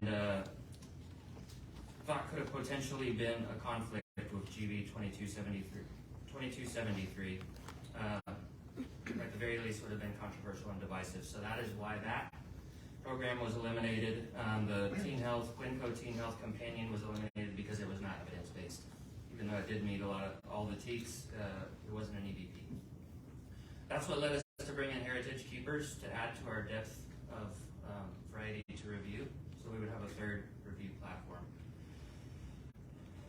This jumps straight to choosing the best. I do want to do I'll do a quick recap. So, Heritage Keepers program, as it was stated before, we brought in as an additional resource because we were after the elimination of Big Decisions and the Glencoe Teen Health book. We were left with only 2 programs, choosing the best in esteem. We didn't want to be limited to just those 2, so we went and sought out others. One of our committee members, one of our standing committee members, was part of a Texas-wide SHAC member call other SHACs around Texas, kind of had this whole conference call, and it was found out that Corpus Christi ISD had just brought on Heritage Keepers. So we decided to take a look. The publisher was generous enough to promptly overnight those materials, and I'll give kudos to our facilitator, Jennifer Aguilar. She got right on the ball, right on the horn with them, and we had those materials within a week of asking for them. So kudos there. We reviewed that program and found, after the interview with the publisher, the Zoom interview, there were a lot of issues we had with the implementation process for it. It was a very tedious training requirement for the teachers. They don't offer a train-the-trainer type model, so every teacher that came in, every health teacher that was new to the district would have to undergo, and it's a 5-day, fairly extensive training program. In addition to that, the publishers state that they have a recommendation that whoever teaches their program needs to be morally invested, or have an active buy-in to the program, which then led us to deliberate on, what if some of the health teachers decide, no, I don't agree with this, I don't want to teach this, would a math teacher teach health and then the health teachers trade with? We just found that there was a lot of complications that for a district this size we think would be very difficult to implement. Additionally to that, their programs are not, their materials are not flexible. There's not a lot of, there's no online content at all, so we can't, the district can't grab slides and make, customized teacher handbooks or student note-taking guides.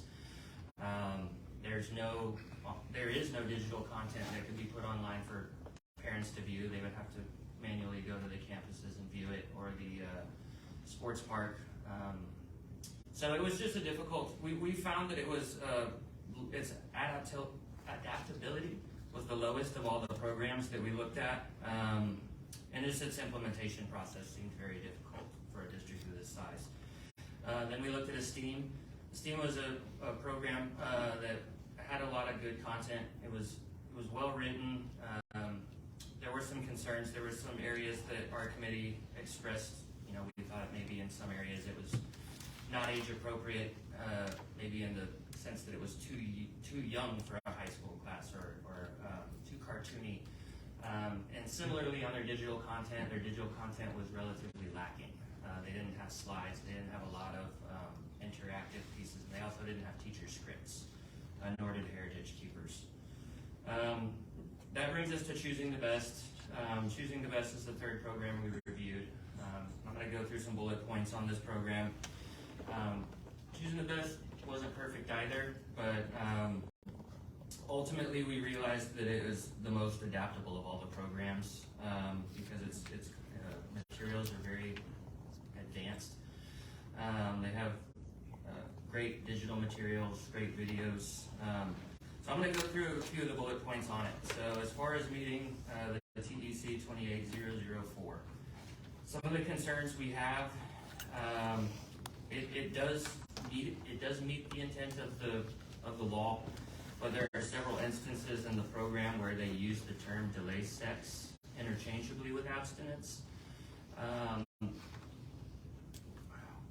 I personally on my rubric marked that as a B on A passes, B kind of passes, C doesn't pass, because I feel that abstinence needs to be clearly conveyed the way that part of the code is written.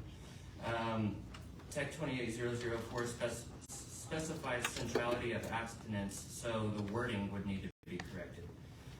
It is an evidence-based program, and in fact it had the most up-to-date evidence. It had I believe it actually had a 2022 study, and a peer-reviewed study. It had the most peer-reviewed data. I know some comments came up about Heritage Keepers being the most effective by the studies, and if you look at the raw numbers on the studies that they publish, they do show a high percentage of effectiveness. However, the studies are very outdated. I believe the most recent study they had was from 2005, and none of them were peer-reviewed. Choosing the Best did have the most peer-reviewed studies available.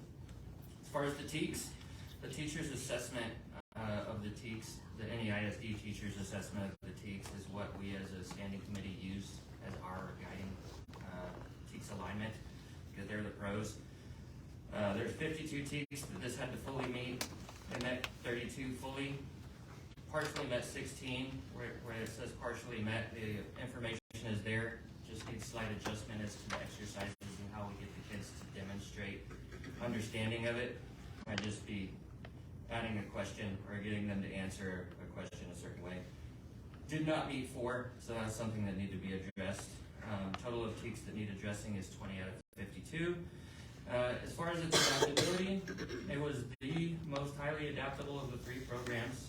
Multiple digital files, in fact digital files of all their materials are available. The program is very well scripted. In fact, it's word for word scripted for the teachers in the teacher guide. Student note-taking guides could easily be made for student-specific basis based on their opt-in status. So for example, one student only was opted into 3 of the 7 lessons. They would have basically a custom-made student note-taking guide that only included their 3 lessons. So the lessons they were not opted into, they wouldn't even have visibility for. They wouldn't have the book. It would just be a district-made note-taking guide that was specific to their opt-in status. Very accessible. The student handbook, teacher handbook, digital content, video slideshows, all are digitally available, so they could be put on Skyward for parents to review from home with their Skyward login. And one of our committee's favorite parts of this program was that every assignment includes homework, a take-home lesson that includes a parent and guardian interview. So it does actively engage the parent. This is a QR code. If y'all scan it, it provides you a link tree to a lot of the additional information that we provided the public in our public meeting. For now, we'll skip it. So quick pros and cons. Some of this will be a little repetitive, so I apologize for that. But Choosing the Best was the most adaptable. Digital files, all materials are available online. The program is well scripted in the teacher guide. Student note-taking guides can be made very easily on a student-specific basis for each lesson. It also contains lessons for the opt-in violence prevention TEKS. The publisher did state they can even edit the videos within reason, per our recommendation. Evidence-based with the most up-to-date analysis of all the programs can be easily tailored to meet the wording of 28004. Again, full program can be found on Skyward, have the highest amount of TEKS alignments. For the cons, it uses the term delay sex interchangeably with abstinence. There is a spot in the book where there's a couple spots where it lists, there's a note that says if the student requests additional information, direct them to a school nurse or counselor. Where we had a little note and listed as a con here that it needs to list the parent or guardian as the first resource for clarification on questions outside the TEKS. So this is something that would need to be corrected in the student note-taking guides and in the teacher guides. Other cons, there's some lessons that we felt go beyond the TEKS. It's one thing I didn't mention a couple slides back is as a committee we evaluated these programs with TEKS in mind to fully meet the TEKS but to stop where the TEKS end so that we're not going beyond what the TEKS say. We're letting the state make that regulation for us and trying not to recommend anything that goes objectively past that. So there's a few lessons that do go beyond the TEKS. We'll show an example on one of the later slides, but the good thing about this program is those lessons could easily be removed or changed. Some of the videos, again here, sixth grade video potentially normalizes sexual activity and could be potentially seen as desensitizing students. Again, that's where the editor agreed to be able to edit the videos for us, to edit out some parts. And then the term safe sex is used in the high school materials. The committee thought the term safer sex would be a more responsible way to word that. Choosing the Best was a medically accurate program. The Administration for Children, Youth, and Families, ACYF. Let's see here. Let's get to the slide. All right. The ACYF within the U.S. Department of Health and Human Services has completed a thorough and objective review of the medical and scientific information in Choosing the Best and found them to be medically accurate.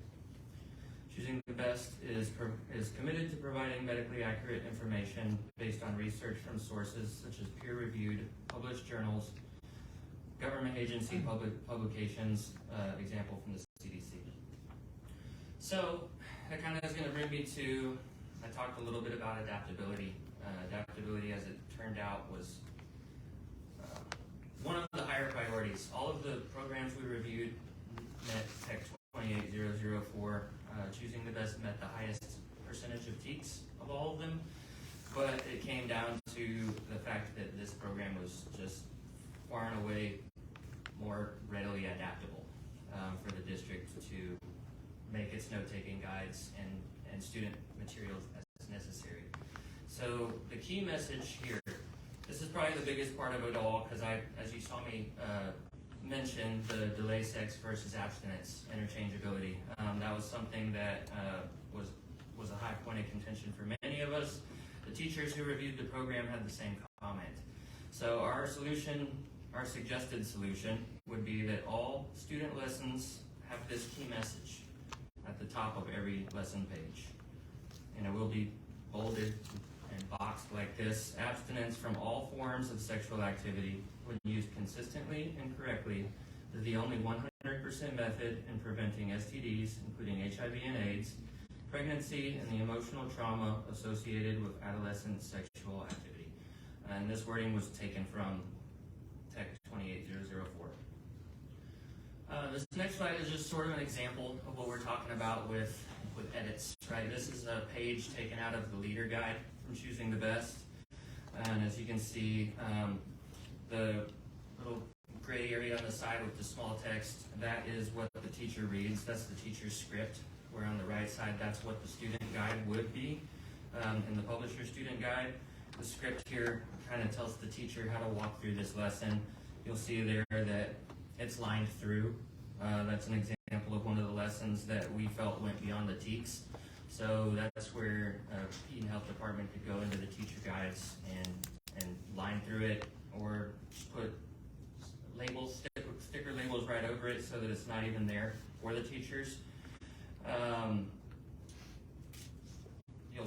We can replace it here with the suggestions for the changes to the activity and any changes to the teacher script that as a SHAC committee we would like to see made, and hopefully be brought back before the board prior to any student lessons being taught.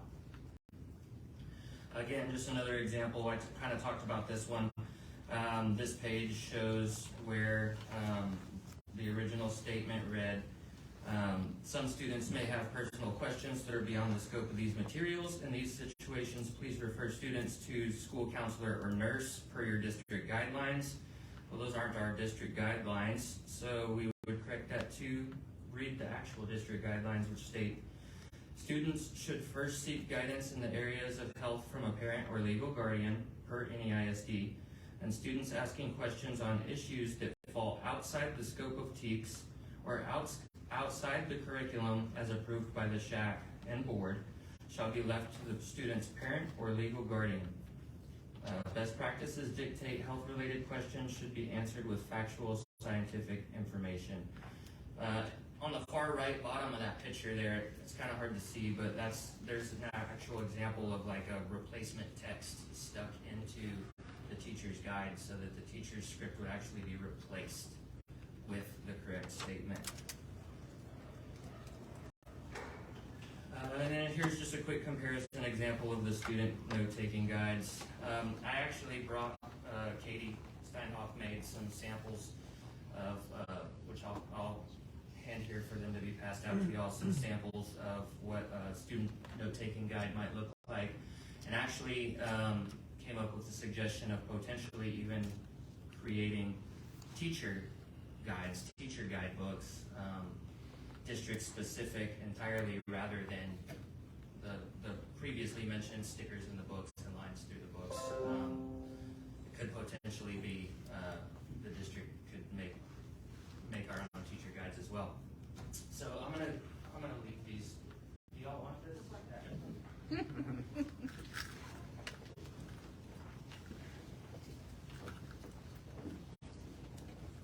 Hopefully I explained that well. That brings me to our Chase Committee recommendation. I didn't put the date that we took this vote as a standing committee, but it was the Friday prior to the April 19th SHAC meeting. The Chase Standing Committee brought forth the motion to vote on our recommendation being choosing the best. However, we voted on recommending it contingent upon the following requirements. I'll read those requirements. The program is to be adopted for a maximum duration of 4 years. Jennifer got quotes from the publisher for what they offer is 4 years and 8 years. We recommend this to be adopted for a maximum of 4 years, if you guys agree. The program would be adopted, again, this is our recommendation, programs would be adopted without the printed student handbooks, teacher guides, videos, and slideshows, as well as the district-made student note-taking guides would be the materials. Student note-taking guides will be created by the NEISD Department of PE and Health as the instructional materials to be given to students. And those student note-taking guides and final instructional materials are to be made under the guidance of the Chase Standing Committee, the approval of the full SHAC, and final approval of the Board of Trustees prior to implementation in classrooms. The teacher guides to be adapted to meet the district policies, fully align with all TEKS, yet not exceed any TEKS, and the edits to script, guide phrases, and all other edits to be made at the direction of the Classroom Health and Sex Ed Standing Committee with the approval of the full SHAC and Board of Trustees. Again, videos to be edited within reason by choosing the best publishing under consultation with the Chase Standing Committee. Key message used in all materials at the beginning and end of every lesson which is the abstinence from all forms of sexual activity when used correctly and consistently, is the only 100% method in preventing infection with STDs, including HIV and AIDS, pregnancy, and the emotional trauma associated with adolescent activity, and direct students to parents or trusted adult where the TEKs specify, and be directed to parent or guardian in the areas not covered by TEKs.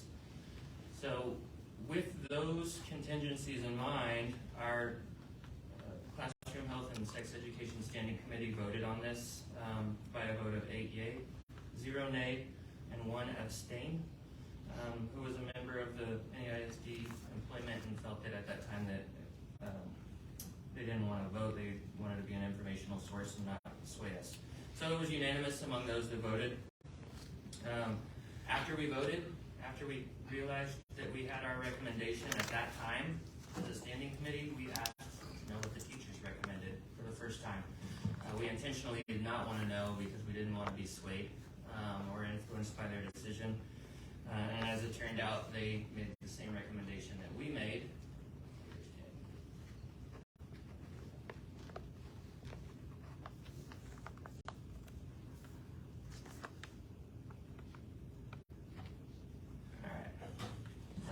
So yeah, the teacher's recommendation was as well choosing the best, and what we thought was cool about it was the concerns and comments that the teachers highlighted were almost exactly the same that we brought up. Using delayed sex in place of abstinence, digital student lessons cannot be separated or limit student access.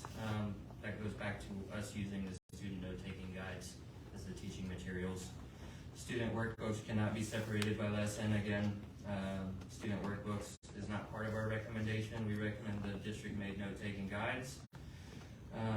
Additional materials, activities, puzzles, slime, cauliflower, that goes back to the lessons we thought exceeded the TEKs. They wanted to use cauliflower to imitate sexually transmitted diseases. And got some strange stuff. They had some recommendations to address these concerns during training. The teachers will add abstinence to their leader guides, so same thing we recommended there with key messages. Students will not be offered digital access. NEISD will create note-taking guides for students to use during the lessons, can be made individually, avoid consumables. That goes back to the cauliflower slime thing. So here you see the middle school teachers unanimously also recommended choosing the best for 6th, 7th, and 8th grade. In high school, they pretty much lay those slides over the top of each other and they say the same thing. So we found that was very cool. We intentionally wanted our process to remain organic. We didn't want to be influenced by the teachers' recommendation, and it kind of makes us proud of the decision that we came to know that the teachers, the professionals that teach our kids every day had the same concerns and the same comments. So on April 19th, the Chase Standing Committee brought our recommendation to the full SHAC. We proposed it with the contingencies that we listed, and conditional upon that the edits be made under the SHAC's guidance and be finally approved by the Board of Trustees. So at that meeting, I presented just as I did here, and then made the motion to the SHAC chairman, Tony Kamen, standing behind me, to approve our standing committee's recommendation. Approximately 25 minutes of discussion among the full SHAC followed that motion. There were some good questions brought up, some good ideas about how we could make this program even better than what it is. After discussion, the SHAC co-chair, Rachel Brodeen, announced that there would be ballots passed out in exchange for a completed conflict of interest form. So we had each of the full SHAC members fill out to acknowledge they had no conflict of interest with any of the publishers. So everybody filled one out. They traded it for a ballot. We proceeded to vote, and the full SHAC vote tally was number of votes cast 25. Necessary for motion to carry was 14. Votes for yes or to approve was 25. Votes for no was 0. Illegal votes was 0. So upon completion of the arduous process, Chase Standing Committee and the full SHAC both unanimously voted to recommend choosing the best for 6th grade, 7th grade, 8th grade, and Health 1 high school credit.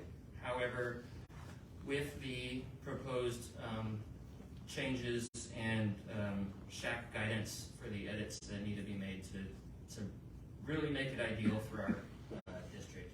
We think it's good, it's not great, it's got some flaws, but the good thing is its strength is its flaws can be very easily fixed. And the choosing the best publisher who we spoke to seems very on board to help us make those where we need their help.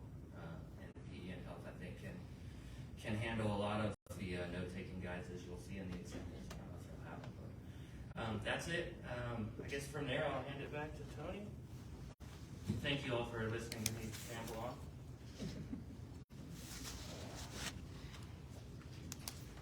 So with that, like I said, the SHAC would like to recommend to the Board of Trustees to consider choosing the best as the curriculum for the sex and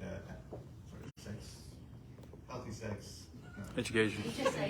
HSA, I know those acronyms, the HSAE curriculum. I'm sure that there are going to be people with questions, so. Do you mind if I have the rest of my I would probably Chase Committee? suggest it. Everybody be ready.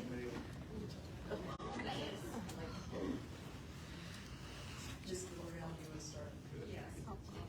First of all, I want to say thank you all. I know you guys did so much work on this, and you have no idea how much we appreciate your time, your efforts, and everything you put into this, because, oh my goodness, I'm just really just profoundly grateful that you guys stepped up. Okay, that being said, all right, frankly, and I think everybody here knows I'm frank beyond words, my favorite was not choosing the best, okay, because I feel like there's a lot of problems, and let me start with number one. Yes, the cauliflower and the green goo did get me in the 6th grade. I'm so glad you guys caught that one. The 7th grade had a lesson in there that absolutely sent me into orbit. It was called Making the Bed, all right, page 31, where the couple is, you bring a sheet in, you put the pillows and everything, and then you put the couple down on the bed. All I could envision in this was angry parents coming in here accusing us of being groomers, frankly. Oh no, that is so inappropriate for 7th grade. I'm sorry. It's inappropriate for high school level. Okay, that's gotta go. It just gotta go. Okay. Can they respond when you ask? Oh yeah, absolutely. Yes, absolutely. I was just gonna say, I'm Katie Steinhoff, I'm the health instructional specialist. I was gonna say that is one lesson that's already been flagged. As you'll see, if you see the things that we've already made or that we kind of can look at or look for, is like that lesson just completely goes. And it doesn't even go into the hands of our teachers or our students, because we all had the exact same thought of that lesson specifically. So we absolutely hear it, that this group has absolutely looked through those lessons and seen a few places where we can absolutely say that comes out. Wasn't that in one of the documents that we got? Was it a 130-page one or something? Because I remember specifically thinking of that, and then I saw that it had already been noted and pulled. I don't remember now which. But I remember seeing because I must have missed the memo, because that just sent me right to the roof. We had a lot to read. Yeah.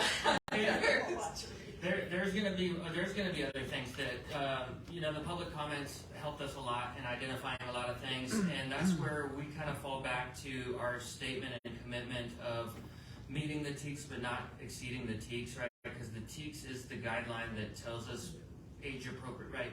Whether or not we agree, that's the standard of age appropriate, and if it's not there, it's not there. Another one. Okay, now we're getting into the high school level here. Okay, the blindfold on page 7. Okay, I'm sorry that, I had many thoughts on that one. I will not share them here, but you can just imagine. Do you mind sharing them in an email? Because we did take, like I said, emails and comments from the public. And you're more than welcome to do that too, is send us an email of which specific areas you'd like to see stricken from the lesson plan, because we probably have already got that in play, is that we're going to take out those sections because they're not age appropriate. Another thing that I'm just, and maybe I missed this because of course it was a whole lot of information I had to read during, but where's the biology in this? I'm looking for it. You have sperm plus egg equals baby. There was nothing in that. Choosing the Best does have a reproductive and sexual health section that does specifically go through the menstrual cycle and that whole process. Like menstrual cycle, fertilization, pregnancy, stages of birth, all of that. Yes. Okay. It's in an online, the teacher video, or not the teacher videos, they're little animations throughout the video to show like ovulation and the menstrual cycle, but that's within a teacher slides only. So it's not anything that would have been in the textbook, it would have been online. Gotcha. Okay, that's why I missed it. Okay, there was another thing that I had a real problem with. Okay, page 23 of the high school textbook, they talk about contraceptives. They don't talk about how damaging some of these contraceptives, like the pill and the IUD, perforated uteruses or anything like that. They don't talk about anything like that. And so this is something I think people should be aware of. If you take the pill, you could get blood clots. Where's that? There's some things I'm just very concerned. I think we're giving out too general a statement. Plus, that's why I liked the Heritage Keepers, because frankly, that was teaching a lesson on A, self-control, and B, it was, having self-respect and understanding that you are maintaining that family value, and also you are the future. And so how you comport yourself at this particular time in history will affect the rest of your life. And I just felt like the Choosing the Best, while it had really pretty pictures and everything else, I just really don't feel like it gets that message across to these kids that you're worth more than this. Get yourself into a position where you can have a really healthy marriage. And that was one thing that Heritage Keepers gave, and it was a clear, concise message. This is, if you do A plus B, you're going to have a much better outcome than just, it's, if you just, hold off, on sex, okay, great, that's wonderful, but how long? And so the moment you get out of your parents' house, and then you just, blow your future then. So that was my concern. So to answer kind of generally, our whole goal was to stay within the TEKS and talking about the contraceptions and their potential side effects is not within the TEKS. The TEKS specifically say to talk on the failure rates, and so that's something that should be taught by parents and legal guardians is kind of where we felt, and to make sure that we're not going and presenting information, anything outside that is really where we kind of came to. Understandable. It's just I get concerned because I know that there's so many, there's so many health ramifications to this, and I want the best for our kids, and I want them to have that self-respect, and I want them to understand that they're worth so much, and that they don't have to just go give in whenever, someone pressures them into it. That was one thing I did like about this. I am concerned about, I don't want to put kids in front of a classroom and have them role play. I think that opens up another can of worms. If it can be something that they can, do where it's not a focus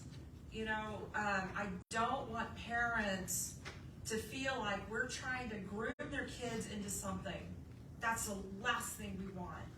So if we can, you know, somehow figure out a way that our children are, you know, just, you know, yeah, I get it. Let's go ahead and let's say you have a kid over here and a kid over here, and they can speak, you know, across the room. Yeah, I know it's called chaperoning, but, you know, let's not put them in front of the classroom, you know, to be the point of ridicule by other children, because this is a very touchy subject, and, you know, there's going to be a lot of ooh and all that.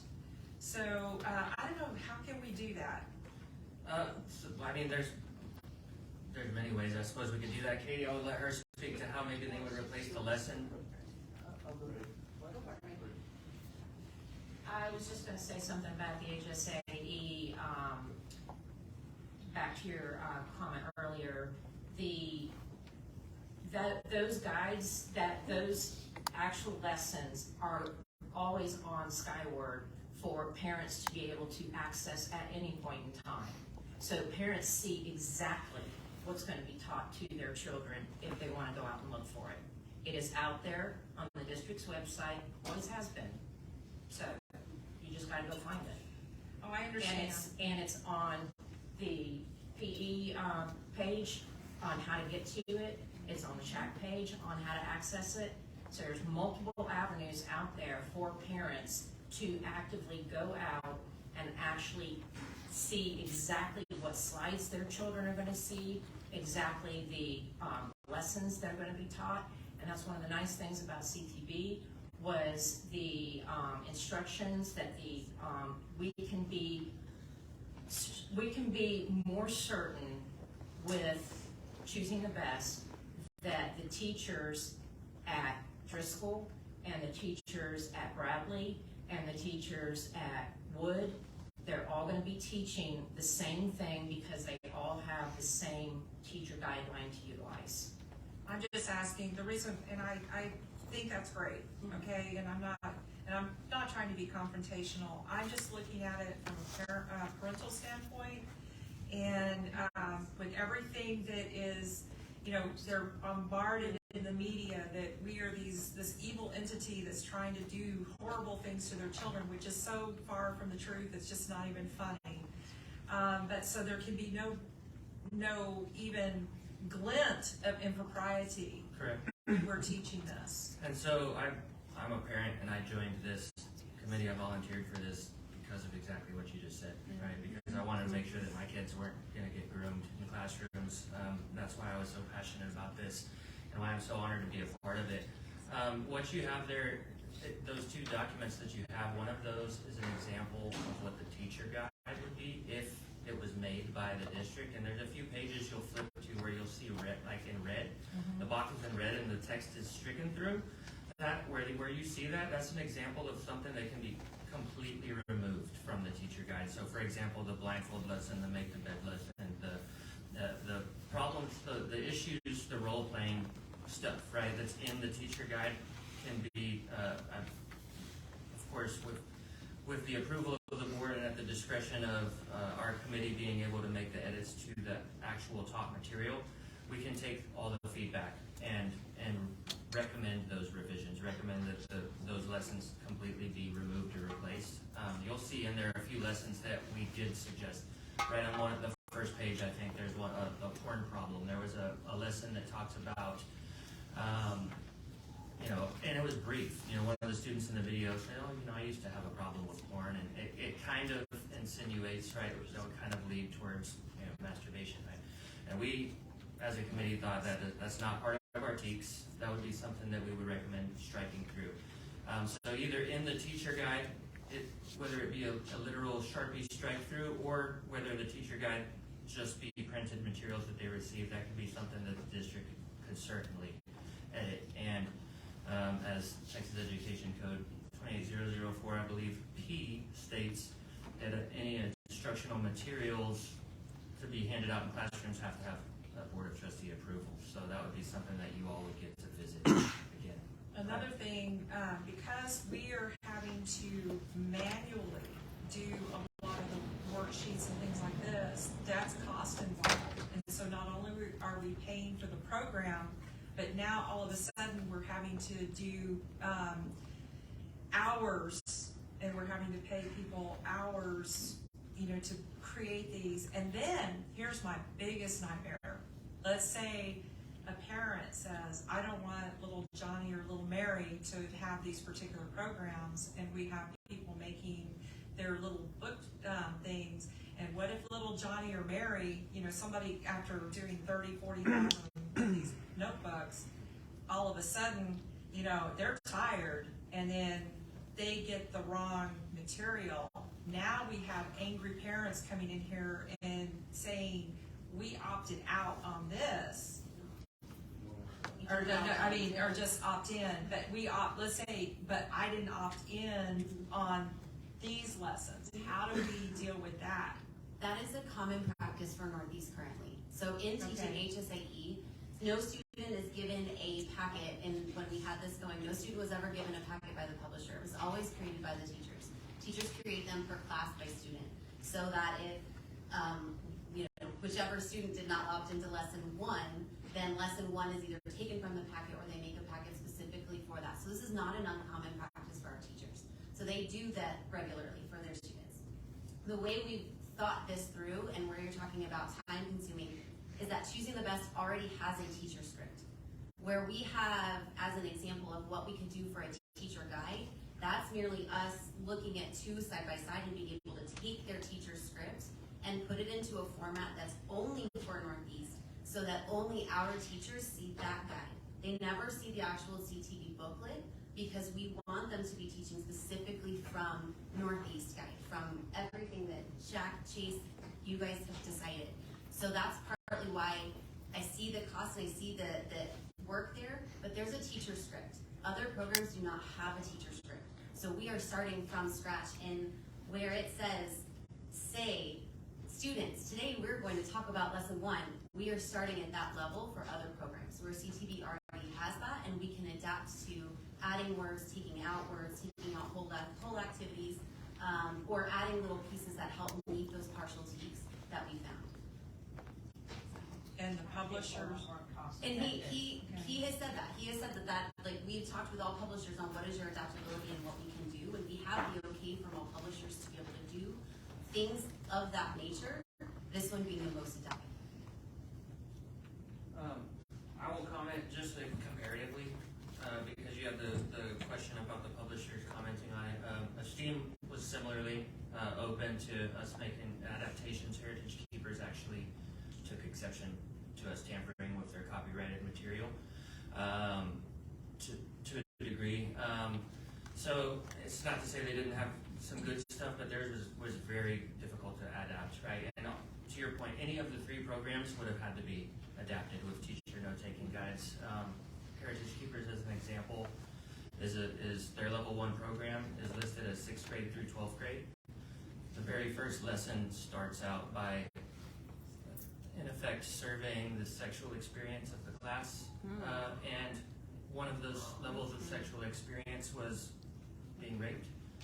So if you hand that book to a 6th grader, it might be listed for 12th. It's listed for 6th through 12th grade. So if you can imagine what's age appropriate for 12th grade isn't for 6th grade, and vice versa. So there would be there would be significant amounts of needing to edit any of the programs that we chose. So to your point, how do we ensure something doesn't get in, or if the district is making all the note-taking guides lesson by lesson, it's a lot easier to make sure than it is to hand a student workbook that has every lesson in it, right? Because then you have to, duct tape a sheet over the whole lesson or something like that. So, and that's not to be a wise guy, but it actually is a lot easier to guarantee it when there's a breadth of digital materials that you can be copied from.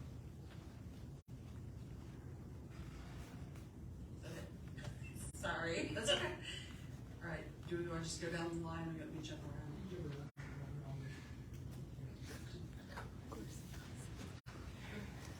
all right, thank you so much for all this time and effort that y'all put into this. I so appreciate everything that y'all done, and it's a lot, and I'm really impressed with the things that y'all come up with. One of the things was really concerned about with reviewing the materials was in Heritage Keepers, I saw consistently abstinence. I really appreciate you adding that to each and every lesson. That's so important. One of the things that I saw that I did not see in here, and maybe I just haven't seen it yet, in the 8th grade manual for choosing the best on page 31, abortion was listed as one of the options, and a side note in the book said that abortion is listed because it's legal. It's no longer legal in the state of Texas, and I'm assuming that gets taken out. Yes, so where you see that in the actual student book, you would not see that in the student note-taking guide that our students would actually see. Again, our students would never see that book, but there is a note for teachers in that on their website from Choosing the Best that also says that you need to teach with what your state recommends, and so at that point that would just come out completely, because we did know that. Okay, thank you for that. And then for the student manuals, do we pay for those and then just throw them away, or how does that work? That's a good question.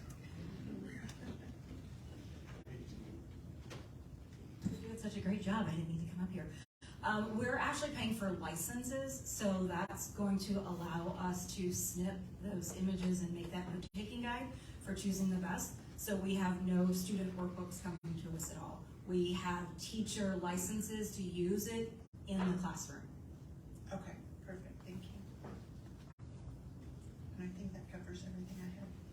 Just to clarify, because you were looking for something particular in the examples, the examples that we handed out tonight are just one example of one lesson at one level. It's not the complete edit. It was just kind of to show what it might look like.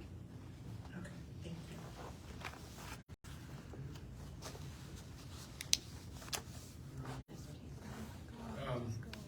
I'm going to say thank you. Can all the parent community members come up front? I know y'all are looking for recognition, but can all of y'all come up? Y'all in particular, and thank you, of course, to the staff, but y'all need to be recognized for the work you did, each of y'all. Each of y'all are representing the voice of your single member district, that community voice, and the collaboration that I saw was evident at the first public meeting I attended and here tonight, and that y'all's discussion about how everybody came in, different viewpoints, but worked to get to what is best for all of the kids, meeting the law, teaching compliance.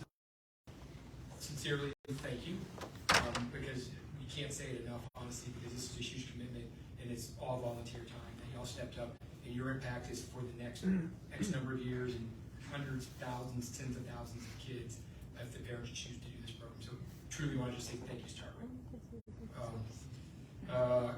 Question, so how were you happy, I'll just do you, Mr. Elliott, were y'all happy with the parent community participation at the public meetings?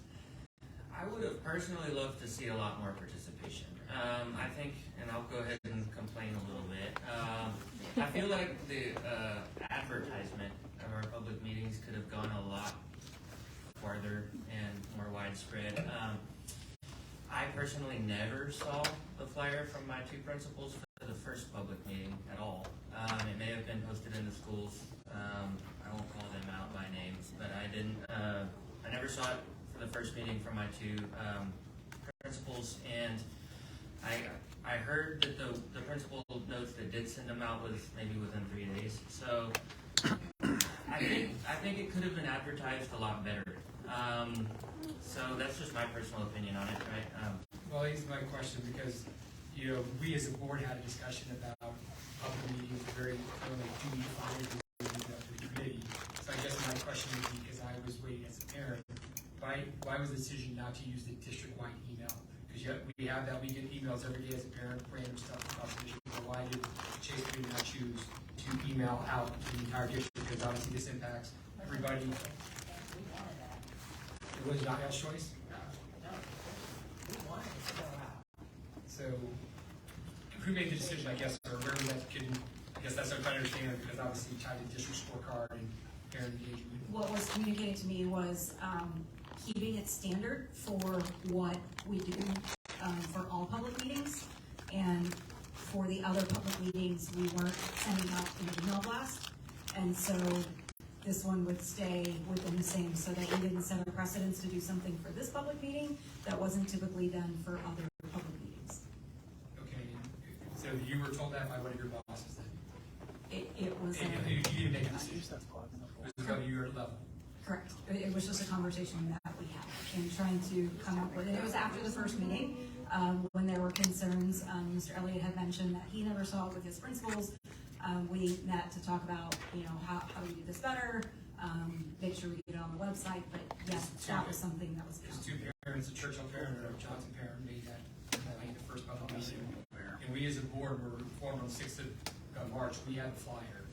And so, thinking from strategic communications and going forward, we need to be very deliberate, and it ties in tracking our district scorecard, engaging our stakeholders, but parents have to know if you get one email 2 days prior, it's very hard with family activities. And Dr. Mike, I was going to ask, I know you do lots of parent messages. I believe it was the PTU's book sale and the Young Masters, but had you given consideration or not? Because that could have just been a blur, but just trying to figure out how going forward we can be more consistent. Ms. Chancellor, do you want to answer this? Because I think you're probably best positioned to talk about it since you're over communication. Sure. So typically when we have a meeting, we do certain things. So we did have a meeting with Ms. Aguilar and we said this is what we typically do. We weren't going to do something that we typically don't do. It is unfortunate. I understand that the principals, sent it out within 3 days or whatever. But it was supposed to come from the campus, because a lot of times our data shows that when people check their emails, they're usually checking it from their home principal more than they're checking it from, say, a district level. However, we did post it on our main page of the slider, which is when you look at the home page, there are certain 4, sometimes 5 big pictures and articles there. So after the feedback from the first meeting, we did make that decision to put it up on the slider. I believe we had it up a week prior. I don't remember fully, but we had it up with information there. I'm not sure why it wasn't in the superintendent message. I'll take responsibility for that. Sometimes there's a ton of things going on in the district, and sometimes they get in and sometimes they don't. In the future, we can certainly add that. That's absolutely an option that we can do. I would just offer, from the district scorecard perspective, strategic, we're doing a long-term plan. This is a curriculum, once big time. We get lots of parental emails from trustees that don't get the weekly parent email. I'm not sure if they'll do or not, messages. So I just think looking forward, we do this again. Some of those things we need to give a long lead and then ensure consistent, because I got one from a certain campus, not from another. I was watching emails to see what didn't flow. So just maybe more consistent, because obviously participation rate was low, and which is unfortunate because it's a huge deal. Yeah. What I would recommend also, because I think this board made it very clear that SHAC is your committee. So I think if we do this in the future, what I would suggest is tell us how you wish to communicate it as a board. Because again, this is sort of that it's y'all's board, it's y'all's piece, right? And I think, to your point, I think we need to have a discussion up front about what is it, how do you all want to do it and convey it, and what do you, because we did it in most ways, I believe, correct, other than like 1 or 2. We did, the ad hoc committee had suggested that the larger board chose not to just move it down, because this is our board committee versus staff committee. But so in the future, I think maybe we just need to be very clear on expected timelines. But I'm not going to be late to the point. There was an to me that I was hoping to see more of it, so we get more participation, because I'm all about all of it. Because we got, I think, 17 parents went in person, and then we got about 12 parents that emailed to the SHAC input. So I was hoping to get even greater. We sounds like I've got some other stuff as well. Y'all did great, but I just wanted to get that community thing tied to score. If I may add to that, because I actually had that written down too, because I checked when that second meeting was coming up. No email went out, but we did send an email to the district about the budget public meeting. So I was confused why we didn't send one out about this particular topic, and then we sent out one about the budget, like the same time we should have sent out one about this. Yeah, I was actually I tried to get word out to people, but it was a little. Well, Mr. Byer, bringing up that think we advertised that in my message and in other ways. And how many did you get at your first meeting? Do you remember? How many? So we had, including the SHAC members, we had 39 people at the Okay. first meeting and 38 at the second. Okay. Which is better than I would expect with very little advertising, So, but Mr. I think Byer, Mr. Lady's yeah, point is I will tell you, we had going 13 at mine. 3 of those were staff members. I mean, I'm gonna be honest with you, like, That's good. that's one of those things that, we want people to participate, we do, but I can't make them come. I think next time we as a board need to say a long week message about a month out, because there's the family, that wants to for all, plan their calendars around kids' activities, school events, et cetera, or, so at least those that want to, because 1 or 2 said, I just found out I decided to come, made last minute plans at the first SHAC meeting or 2, so I think that's just something we as a board need to do, and this is very important for the SHAC in particular, not different districts stuff, but I don't want to belabor the point. You just something, Mr. I would say it was a bit of a source of frustration for us as a committee. We had several discussions about it. We had wanted social media posts, but that wasn't happening. It kind of felt like the onus fell to us to promote it, which we tried to do as best we could. But it was a little frustrating that the word didn't get out. Okay. Thank you for sharing that. Here's the next question, I guess, for you, Mr. Eller, whoever wants to, but how much progress has the committee made in the last 2 weeks since the full SHAC vote, as far as making all the recommended changes? And I see we have a little bit here, because that was, I actually opened to see it on things, and the package we received, I was like, okay, what's getting changed, what's not, because there was a question. Right. But how far are you on that process of making edits? So we have some recommendations.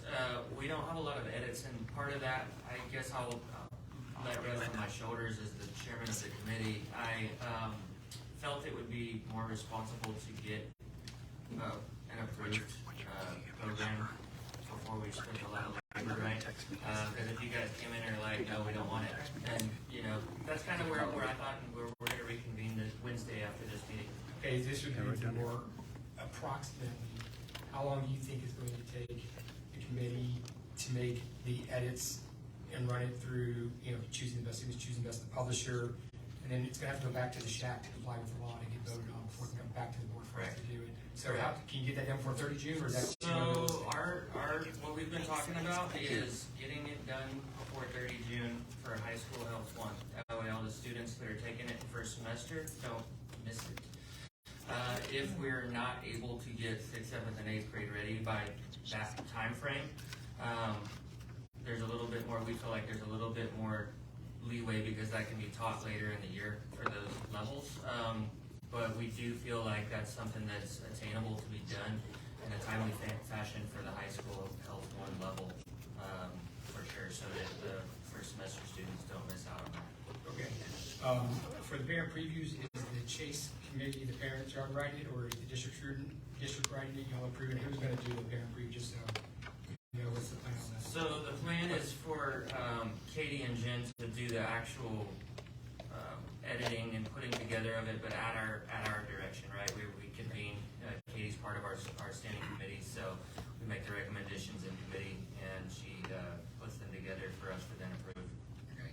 So I'm good with y'all presented. My one concern, this is, we can talk there as a board, is the law on 28 over pieces. We have to have all training materials, all instruction, but as this action item is written, it's saying adopt it now. But if we adopt it tonight, not just say continue choosing the best, we're actually going to be violating the law because we don't have the training materials, we don't have all the instructional. And I'm not sure if y'all are aware of that nuance, but in 28004P, all curriculum materials is teacher training materials, and any other materials is going to be provided to instruction. So as it's written on our action item, it would basically be if we approve this and the publisher doesn't guarantee us that, we've now spent district resources on stuff that we can't change, and that's all we've got. So that becomes a minor technical point. I'm not to slow the process down, but I just want to make sure we're in full compliance with all. So, yeah, it's a kind of catch-22 because we don't have the rights to use that to create anything until we do have an approved curriculum. They are going, we've talked about putting it into the contract. I've been in communication with them to say, like, what could we use? And they've talked about we could use the, as you see on that one, the images and those kinds of things.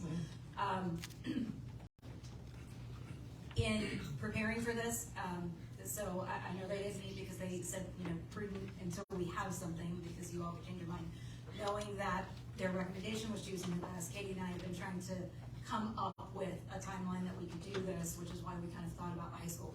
So we've been working on something like this, taking that script for all of high school, and are almost done, so that they could start looking at them. And we, as you can see on that, highlighted things that community brought up were issues, that they brought up were issues, so we can quickly have those conversations on that. No, I think your post is great and the work's great. I just want to make sure we're compliant, where we might have to modify the motion, just say you're approved to continue with choosing the best pending the publisher, when we see it and it comes back to the board for final actual adoption. Because I understand that piece, but we're at a fine point, because I know you can't go forward without the money and the approval from us as a board, but it may not be, if we adopt this curriculum as is, it counters what's actually in there, because it's not 100% compliant with the law, right? So what's written here doesn't align with the action item. Not trying to get semantics, but we have to be careful as a board, because we have to follow the law, which includes the P. But that's a good answer for now. We'll have a discussion as trustees, but thank you for that clarification. Absolutely, and I think I might have put something in the 130-page one, that's on me, about implementation couldn't happen until you all had approved it. So I don't know if that helps at all or not. Yeah, it's just you didn't technically, we should say I adopt the curriculum versus I continue to do this until we do, because the curriculum includes training materials and all that stuff. But that's fine for right now. That's a good answer for now. I got one or two more one for you, Mr. Elliott, and then one for any other check me. What is your favorite part of choosing the best? I heard you say parent-guardian interactions as a parent. So that probably is my favorite part, is that it actually has the homework lessons of going home and engaging your parent, to kind of continue the lesson at home with your parent. So it forces them to get involved, and if nothing else, I say forces, but encourages the parent to be like, hey, let me look at what you're learning. You know what I mean? So it was the only one that I felt like specifically did that. But other than that, that's good enough. Yeah, that was the thing I liked, is that it has that direct parent, and it's kind of built in there. And I think that's great. Hopefully it retains all the way through the high school. And I also thought it was a little bit more interactive, where some of the interactivity might have gone beyond the teaks, but I liked the fact that it was active sort of teaching rather than just reading and filling in blanks. There was, right? Great. Thank you. And then my question to any of the other Chase parent communities: do y'all have anything else you want to add? Quick comments or thoughts based on anything that I asked? I want to make sure y'all have a chance if y'all want to say something else. Any other comments from y'all right now? If not, you're welcome to speak if you want, but if you don't feel compelled, I just wanted to make sure you had the opportunity if you wanted to share a thought or two. Because I got one or two more from Mrs. Aguilar. I just hope you take our recommendation very seriously. Like we've said before, we are of all different stripes, and we're very different in ideology and backgrounds, and we have made a very great effort working together and really coming to the same conclusions. And I just hope that. Yeah, no, I think y'all did a great job, great collaboration, and like I said, I am not necessarily opposed. If this is the level of how we approve it. But Ms. Aguilar, I have one or two questions for you, and then I'll hand it off to my colleagues. Oh, go ahead. Oh, sorry, Ms. Barr. So I did want to say that I do agree with some of what y'all have said about how Heritage Keepers and Esteem had more of an abstinence-based message and value the child as a person. And so this was hard. It was a hard decision. It does come down to that choosing the best has the scripts. And to me, that is just a safeguard for our teachers, and it's a safeguard for our students. Because if everyone is following the script, there's really no room for error. For Heritage Keepers, they say, the teachers take on more of a counseling role, and I have a problem with that, because our teachers are not counselors. And we don't want them in that role, right? So this script is really, to me, a game changer, and the fact that the publisher is willing to work with us, and that we can make those edits and make it more compliant with the law, that's kind of where we came to collaboration and we came to consensus. So That's a great piece about the scripts. Thank you. I'm just going to add a quick more second before you take Jen back. So the concern that you brought up about adoption and potentially getting, being adopted without the edits, right? So that is a concern that a few of us in the committee had, right? And that's why, and one of our biggest I want to say concerns or our biggest caveat, the reason why our recommendation is worded the way it is, contingent upon the following requirements, is because we only recommend it if those requirements are met and those changes are made, right? We don't recommend it in its native form at all. So if there's a way, like to your point, we do recommend and really encourage that the edited materials do have to come back to this board for approval before implementation, right? Yeah. Okay. Okay. Yeah. I don't feel like I'm beating a hog here. Okay, I have a question. Is there any way that you can get in writing that because it's my understanding that the Choosing the Best publisher stated that they would allow changes within reason. Okay, this concerns me because they're within reason and our within reason may be two different within reasons. So is there a way that you can get it in writing that they are willing to make those changes so that we don't have any nasty little oopsies come through? The within reason was mostly towards the video editing, and what they explained was they can pull out a chunk of it. For example, I know they referenced the video where the young man mentioned pornography. They can pull that whole section from this time frame to that time frame. They can pull it out. What they can't change is a word somebody says in the middle of the video.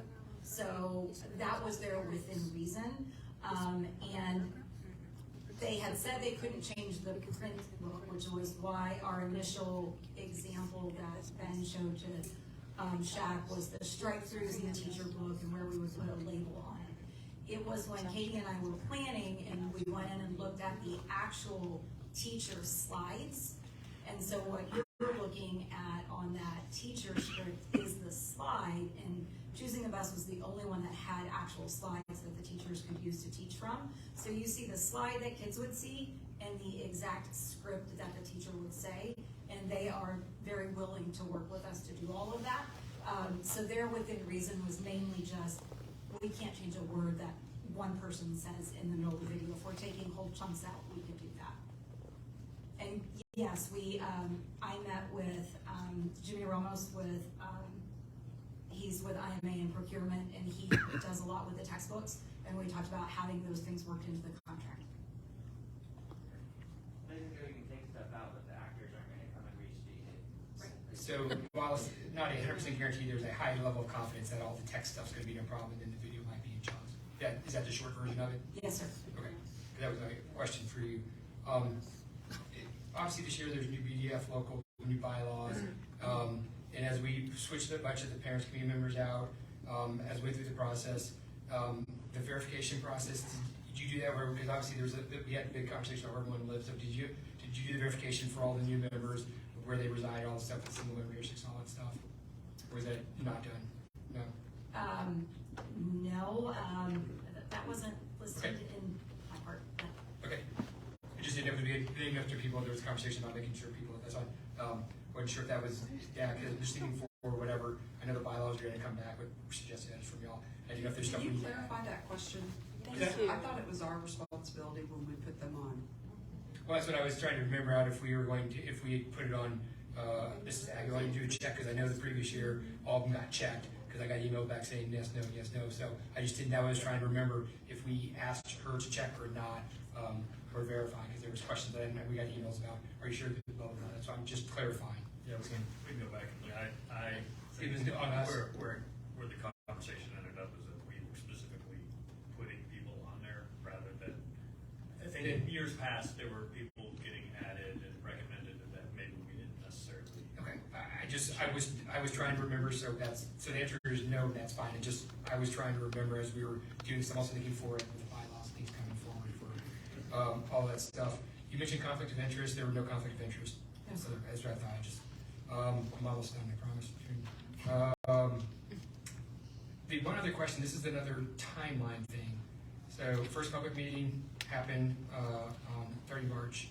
Parent previews were 3 through 21 April. The full chase voted on the 14th, and then, or the chase voted on the 14th and the full check on the 19th, but parents, and there were one or two other logs that actually came in and were sending stuff. So to me, the logistics and timing doesn't make sense. It's illogical because it's almost as though those parents that were maybe at the tail end, their voice was never heard. So I just try to figure out the timing of this because this obviously, for long term, for future planning, to put stuff in, to me, by consider the right order. Sure, I understand what you're saying. It's not that their voices weren't heard. We heard everybody who had an opportunity to come and talk to at either one of the meetings. Yeah. And we heard their voice when they emailed us. So just because we, by that time, had come to a conclusion that we felt like choosing the best was the best recommendation to come to you, doesn't mean that we were going to take it in its entirety. We were taking it with those recommendations that we can make modifications. And we can still utilize, and I don't know if Jen has done that, I'm sorry, if Katie has done that from the standpoint of one of the recommendations that someone had sent on the 20th, after we had already voted. That doesn't mean that their voice wasn't heard. Okay. Thank you. Yeah, no, I just want to make sure I'm just taking timelines. You normally finish all that before. Well, it's actually still available digitally. We only pulled the print materials off for this exact reason, for things that you mentioned. So if you make a recommendation, parents can go look specifically at choosing the best and communicate to them. So it's still open for them to give input? Yes. Okay, that's great to hear. Okay. Okay, I already talked about the 28004 P requirement. That's going to be a board condition. My last question for you, Mrs. Aguilar. Y'all did a huge undertaking, so thank you, including your 130 pages. And I had to put in four sections. But I guess my question is, I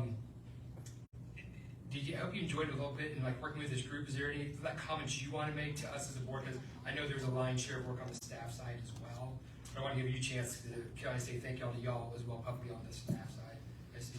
This is an amazing group. They truly are on various ends, and they really work together to consider every community, every student, and the issues that go with them. Their commitment, I mean, they would come, we would plan an hour and a half, and they would stay 2 to 2.5 hours to get the work done. It really, Ben did an amazing job of really driving this. I don't know that we would be here right now if he weren't as driven as he was to make sure that everything was correct. So I have nothing but wonderful things to say about this committee. I'm sad that we'll lose some of them, but they are an amazing group, and I am truly thankful for them. Well, thank you. It was very impressive, the cadence, the tempo. So thank all of y'all. With that, I am done with questions or comments. President. David, did you have a question? I do have a few questions. I'll reiterate some of the comments from before for the Shakes folks that in talking to the reps from my district, when you all presented to the full shack, the methodical and very thoughtful process that you went through and presented it to the full shack so they could understand it and take 16 meetings worth of your time and boil it down to your presentation to them. I think that was, and then after me reading through it and seeing your presentation, I think there's a lot of good information that helps us go through stacks of paper that you've gone through for months. My questions, the first one I had was about the cost, and I know in the packet that we got, there were some summaries of the cost, and it looked like kind of the choosing the best and the STEAM were sort of in that, I think the 4-year was in that, let's say $150,000 amount. Is that roughly correct? Yes. Okay, and then Heritage Keepers, did I read that correctly, it was like $700,000 for that one? Or was I looking at the wrong number? So there's two prices for Heritage Keepers. That was, actually, that's my very first question too, so yeah. So Heritage Keepers gave us only 2 options. They did not give us any printing licenses. So we could, so the 700,000, which actually goes more than that when you had everything else, that's if we had to buy a workbook for every student. Yeah. The other option they gave us was to do classroom sets. But that would mean, to the point earlier, that a student who maybe didn't opt in for every lesson has the workbook with every lesson. With every lesson. So it sounds like we were, at least 2 of them, we were sort of in that competitive range where it came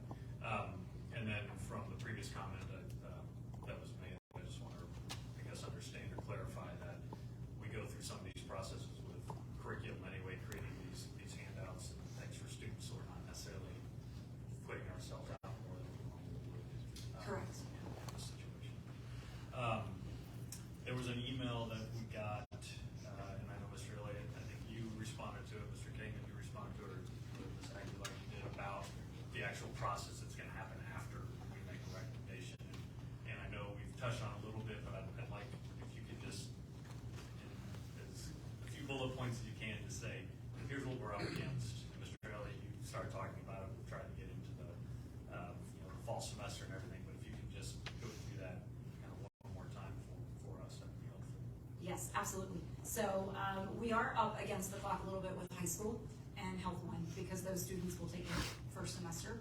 And so we work backwards from the day we would have our teachers to be able to train them, because we know training our teachers is a very important part of this, to make sure that they're following the scripts, because this is a brand new curriculum, no matter what we do.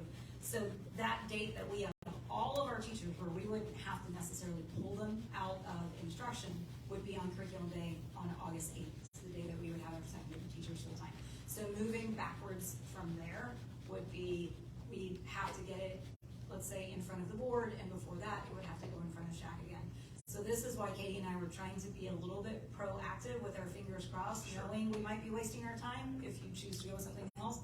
But that way we could get back with the chase when you make it, and we're already ready with, based on community feedback, based on what they already said, we've already kind of identified some changes that would be in there, so that perhaps we could get that to SHAC either, believe it or not, next week, or make a motion to add a June meeting for SHAC where they could see that. So if we could get it to SHAC in June, at least for high school, then we could bring it to you all if there's a July meeting, hopefully, or we have that meeting, the SHAC meeting, prior to your June meeting, which I think we could even make that happen. And then that way we would at least be ready for high school, so those kids wouldn't miss it for that first semester. And then that would buy us time to get all of the other grade levels done in time for spring. And we have a plan of how we would catch those 6th grade health students who took health in the first semester. We could catch them in PE in the second semester, the first year of implementation. The 4-year recommendation for this curriculum, was there discussion about the extension of that, or saying that if everything's going well in 4 years, we can just keep on rolling with it, or is it truly 4 years and now we've got to reevaluate everything again? I guess what were some of the discussions you all had about that? So I met along with, again, Jimmy Ramos, we met with 2 of the 3 publishers. We did not meet with Heritage Keepers just because we got that quote kind of late. And so we just kind of waited on that one. And both of them would allow us to put into the contract an extension to 8 years. Esteem is actually working on a new edition, that it would be a whole new edition 4 years from now, that we would have to look at that one again, but they were both really willing to work with us for a longer extension at that price. And I think most of the other questions have been asked that I had on my list, but one thing I would suggest, maybe I'll email you to add it to my comment, where we talk about adding the stickers for parent guardian, and it's where you say trusted adult. I'd like the Chase committee, what did I say committee? Anyway, to maybe look at keeping trusted adult in more areas than we may think right now, because even though every child has a technical guardian, that guardian may not be somebody that is willing to talk to them or even cares to talk to them, or they may not necessarily see that guardian at all times. And so I don't want those students to get in a disadvantage where they're either not fulfilling their homework requirements, or they're getting a teacher sort of nagging them for something that they maybe can't necessarily get. And so just, I think having that information to direct those students to parents and guardians, that kind of thing, is great. I would encourage us to still look at that trusted adult language where we agree as a committee with that. So what we kind of decided and talked about, because the actual TEKS use the wording for trusted adult. So anything that's a TEK, which we're deciding, right, that curriculum has to teach all the TEKs and not go beyond the TEKs. Where there's a TEK, it should say trusted adult. Where we talked about omitting that is to information that goes beyond the curriculum content, right? If somebody comes and asks a question like something that might be considered grooming, right? Something that is outside of the scope of the curriculum, that's where the idea was to just leave it to the parents, so the parental right maintains there. And about the 4-year thing, I was going to make a comment from the parent perspective, and our conversation around that. Some of us wanted to do 2 years if we could, but it was more around doing it for the shortest duration that we had in order available to us that made sense, so that it could be evaluated as is it effective, is it working for us, and if it's not, then maybe we could look at, like Jen said, Esteem. A lot of us liked a lot of what Esteem had to offer. Their materials were, they weren't ready, right? It would have taken way more of an undertaking.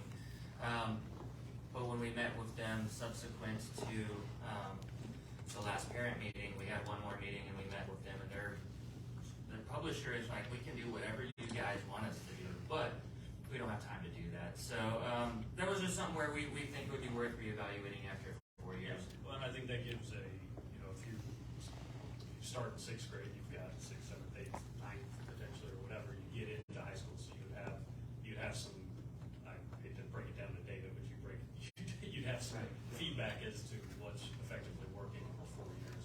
Right, and if nothing else, I know the district doesn't data collect, which is good, but if nothing else, you can see how your opt-in rates look too, and I think that could be an indication of how the parents like it. That's all I have. Thank you. Just one more comment about Esteem. They're actually in the middle of creating a 5th edition right now. So that posed a problem because Esteem, we have to go through the whole process again.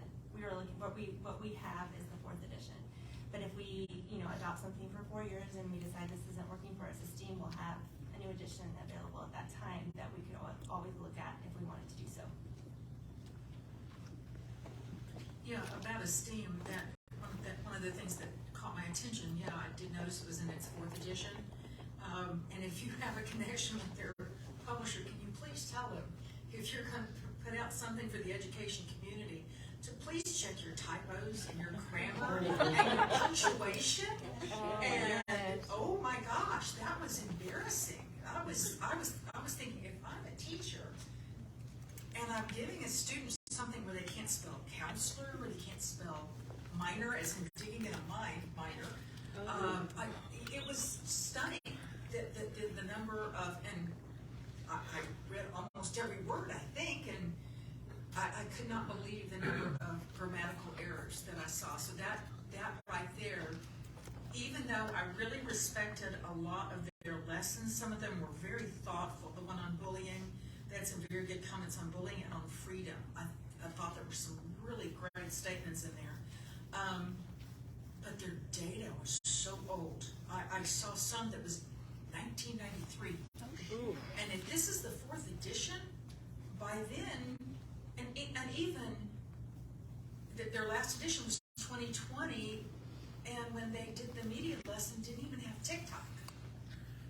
And by then, TikTok was 4 years old, and it was already the most massive social media presence out there for our children. So it missed a lot of points that bothered me. I really agree with y'all on the heritage keepers and the lack of flexibility. The cost stunned me. That was so far out of range, and this inflexibility with their trainers, to me that almost implied that all these teachers that we have, that shout out to y'all, but shout out to our teachers too, that put in so much time and effort in that 130-page thing. Oh my gosh, that was intense and intent and just great work. And having said that, I need to echo what's already been said, and thank you to y'all so much. You've made it an easy vote for me, because I could never disrespect all the work that y'all have done. Yeah, I spent a week, picked up the box of books last week, and I spent all week reading it. Y'all spent months. And your thoughtfulness and your depth of digging into things, and your ability to, what's the words I'm going to use? You were cooperative and respectful of each other's opinions, and that I really sincerely appreciate. The Heritage Keepers one,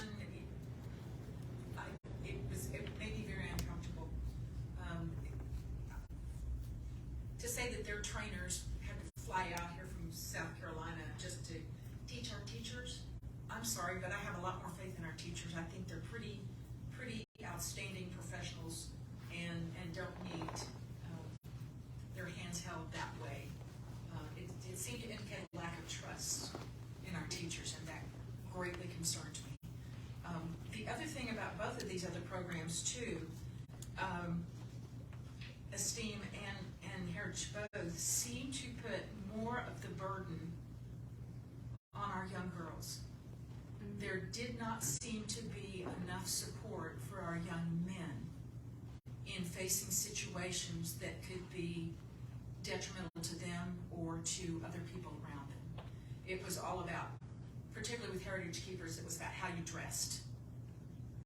But it all seemed to talk about the young women and almost would invite a guilt trip for how they were dressed, and that concerned me, whether it could be phrased better or differently or whatever. So it didn't, I didn't feel the support for our young men in that program, and help for our young men in making decisions. So, yeah, y'all made the choice very easy. It was, I would like to say I enjoy reading all those books, but y'all have spent so much more time than I did with it, and so for that, I sincerely appreciate all of y'all have done. I did want to just make one comment about Esteem. That is an in-house publishing company. It's one lady started it, so that's why you saw those errors. And she was very receptive to our feedback, and I think that's why they're constantly taking feedback, and that's why they're right now in the middle of a 5th edition. But they're doing some different things with the artwork, and yeah, so we noticed those as well. But it is a kind of an in-house publishing thing. And I did notice that it was very much a small, little one-man operation type of thing. So thank you for noticing that. There was another part of Esteem too that caught my eye, and I've just lost it. You said something and it triggered that for me. But yeah, it looks like they can make an effort. But if they can update, they might have something. Oh, I know. I think it may have been you that said it. Is there the books for the older children very childish? Yeah. Very, very inappropriate so far as toned down. Right. Just really. I think They were a little young. Cartoonish. Yeah, there was some cartoonish imagery. And to Diane's point, they're I think they might have something good coming out, right? But it's going to take them a while. Another They've got thing, a lot of work to do. yeah, and the lack of separation between the lessons, and it was tough because all the lessons of that program were not all HSA. They were not all our opt-in lessons. So there was a lot of lessons that, maybe if it was like a one school district, one high school type of health program, then it would make more sense. But that's why at this time really it came down to the fact of, with choosing the best, we had no idea. We didn't know anything about cost, because obviously that's not up to us to decide, so we didn't even consider it. I had no idea. That was stunning to me. That was absolutely, it was so far, all I can assume is that they are maybe focusing on private schools that have a lot more money or something like that, because I can't imagine. Well, I think from talking to them, their typical model is not ISDs at all. It's more like community programs that would go around and teach, like community outreach programs where you're not buying 40,000 books. You're buying 50, and then that small group goes around and maybe teaches it. So I guess I can understand, the scope of the volume of materials that would have to be purchased by a district of our size. It makes sense that it would be that costly. So I just don't think they were really built especially for a district of our size. Thank you. Thank you all so much. So I have a few logistical questions, I think, and it may be Ms. Aguilar. So, is there a SHAC meeting next week? A full SHAC meeting? Yes, ma'am. Okay, Next Wednesday. Next Wednesday, okay. So is your thought that Chase would meet before that next SHAC meeting and try and come up with edits to present to that full SHAC? Or at least begin the process of that? So we have a Zoom, as a standing committee, we have a Zoom this Wednesday. And then depending on what you guys decide here, probably going to get back to hanging out with each other on Friday afternoons again, which we all can't wait to do, by the way. Seriously, we enjoy it. We've missed each other so much.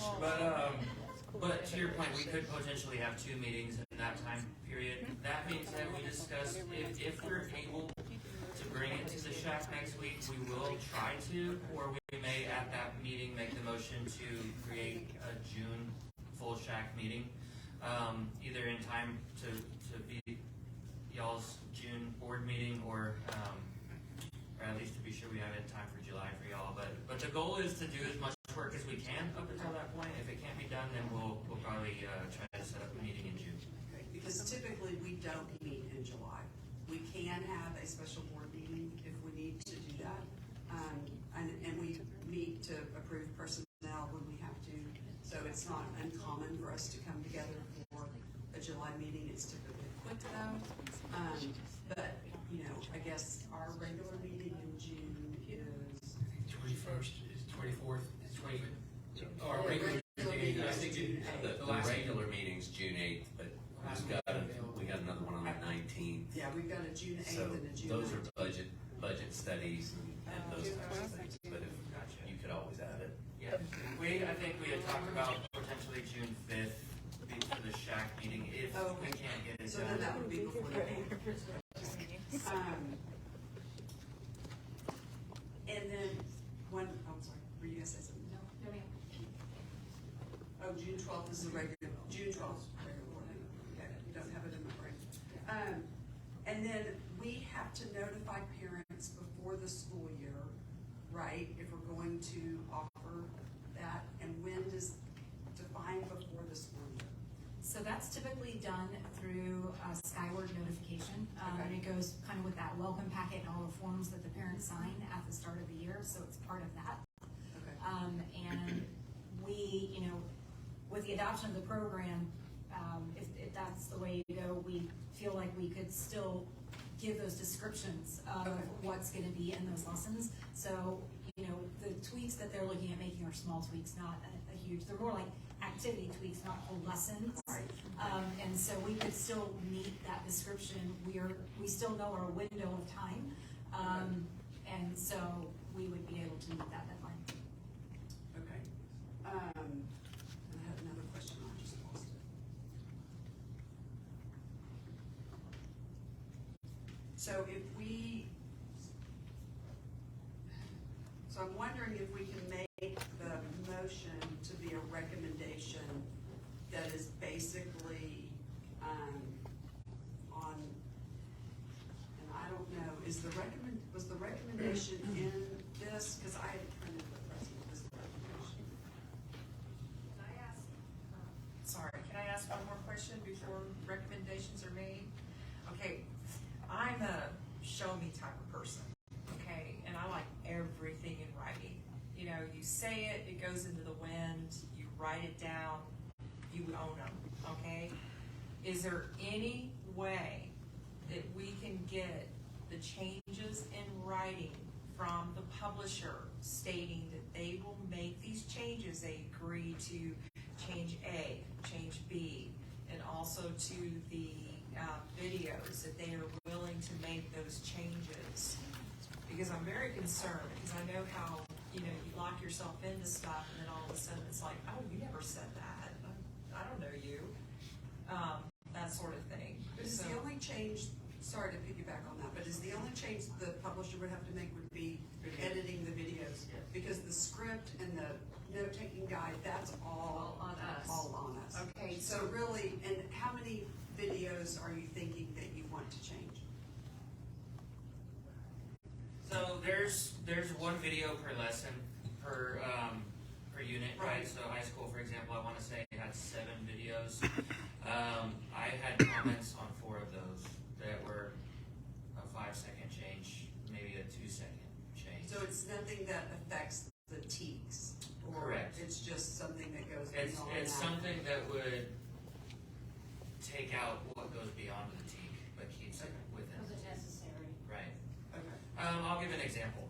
So there's a video that's talking about some girl was at a party and she, well, I thought he was hot. It's okay if I have sex with him.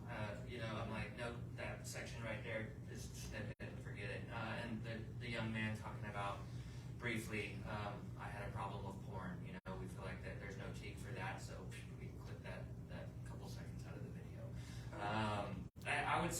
based on my own personal, and again, this was something we'd have to collaborate on. In the high school HS1 or the Health 1 level, I found four small little 1 second. So let me ask you this, do the videos have to be shown with the lesson?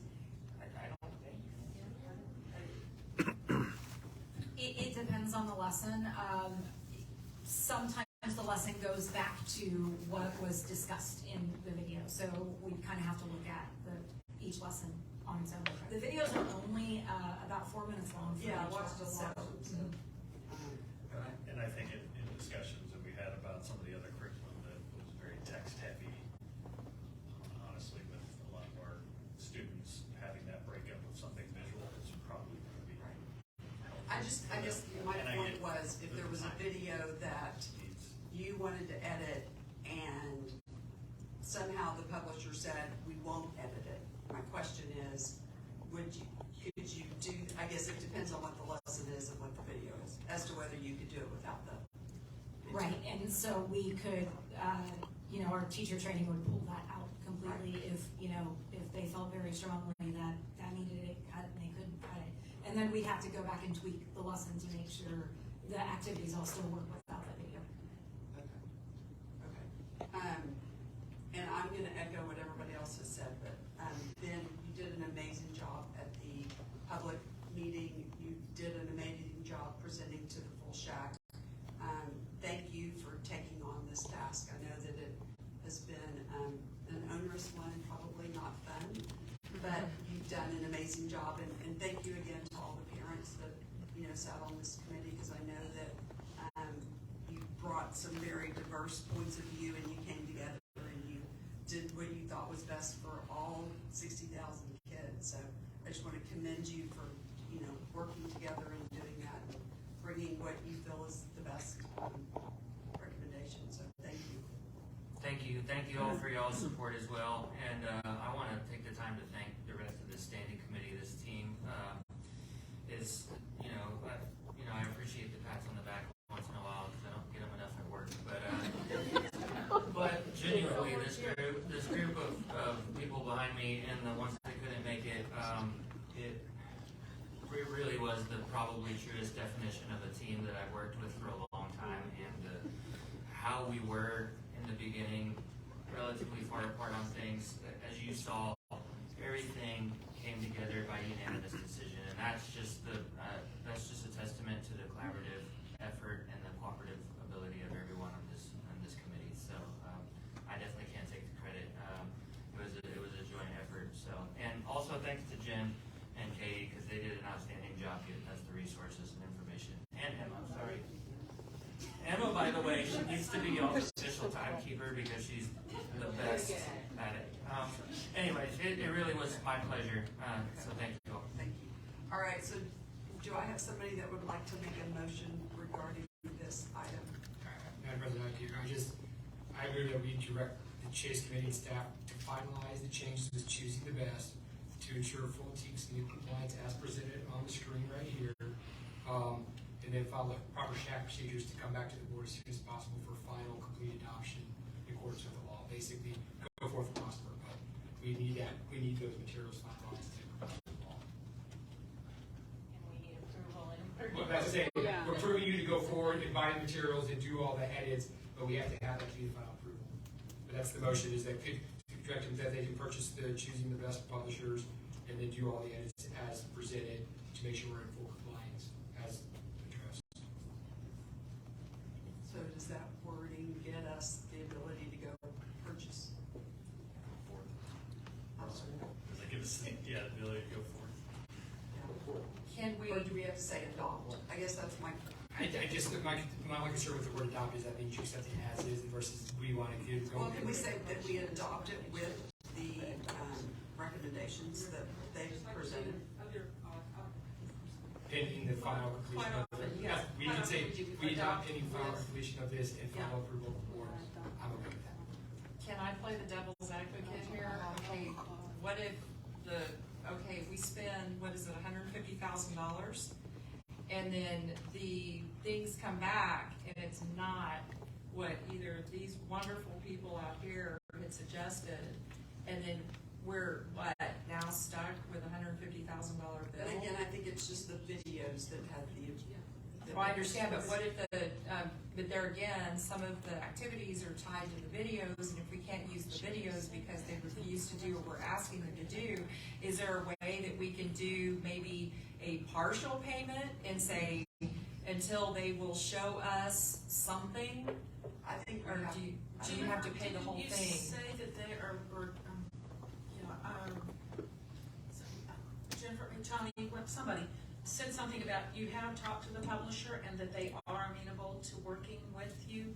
Yes. On these issues? Yes. So you have that, not in writing yet, but you have it verbally. Correct, and I know that one of the things that we had talked about previously, and we haven't talked about it until you all made a decision, was kind of starting a list of here, and we would start with the videos. Here are the videos that we want edited from this time to this time, and I will, as soon as we can, get a meeting set up with that publisher, hopefully Friday, if we can get that work done on Wednesday, of at least starting with high school and identifying that. I don't know that we could get them the edits we need for high school, 6th grade, 7th grade, 8th grade right now, but we could definitely get high school, and if they're willing to start making those cuts on that, I think we could probably trust them that they would make the other ones. And I get what you're saying, and if it were something they felt very strongly of and they couldn't edit it, we can pull that video out and we will tweak that lesson to still hit the teaks without having to use that video. Okay, I'm through grilling you, sorry. Okay, so,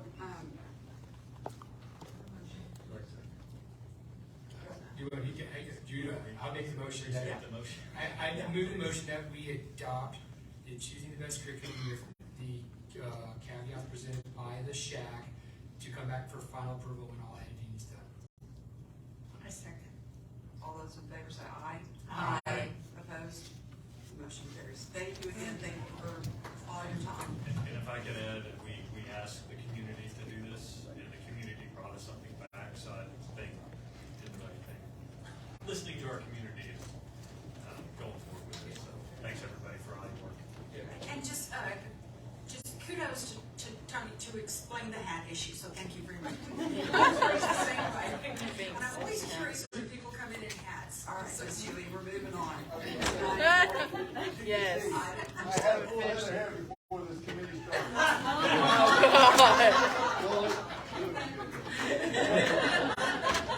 I don't think you really did. Item B, Business Services 1, possible action regarding consideration and approval of an order authorizing the issuance of Northeast Independent School District variable rate unlimited tax refunding bonds, taxable series 2023. Mr. Villarreal. Yes, Madam President, members of the board, Dr. Mike, executive staff, and guests, we bring to you tonight a request to approve an order authorizing the issuance of Northeast Independent School District unlimited tax refunding bond series 2023, which to refund 2022B and 2022C. We did this last year. We did a VRDO, and then we did one in 21. Michelle Aragon with Hilltop Securities is here. If there's any detailed questions you might have. And we've got Matt Lee, bond counsel with Norton Rose Fulbright. Does anybody have any questions about this? I have one just for clarification, the big picture for the community, because obviously they hear money in bond. Can you do a very brief explanation, because we do this routinely? Yes, sir. We do a lot for variable rate, and we look for the best rates that we can. So we save money at the back end by going short and getting some short-term rates that are a lot better than going a little longer. So it kind of, in essence, we end up saving the taxpayers money at the back end by refunding and prepaying stuff. And that's the goal, is to save taxpayers money and balancing it. Yes, sir. Okay, that was the only question. I want to get that on the record, because when people ask, what do you say? Mr. Villarreal, thank you. Anybody have any ideas? All right, do I have a motion to adopt an order authorizing the Northeast Independent School District variable rate unlimited tax refunding bonds, series 2023, pursuant to a delegated sale as presented? So moved. Thank you, Ms. Villarreal. Do I have a second? Second. Thank you, Mr. Byer. All those in favor say aye. Aye. Opposed, the motion carries. Item C, consent. 1, business services. A, 50,000 purchases. 2, modernization of the Richard A. Middleton Education Center passenger elevators bid delivery method approval. 3 minutes from April 2023 for end of consent. Do I have a board member wishing to pull an item from consent? Yes, ma'am. I need to pull the minutes for April 24th.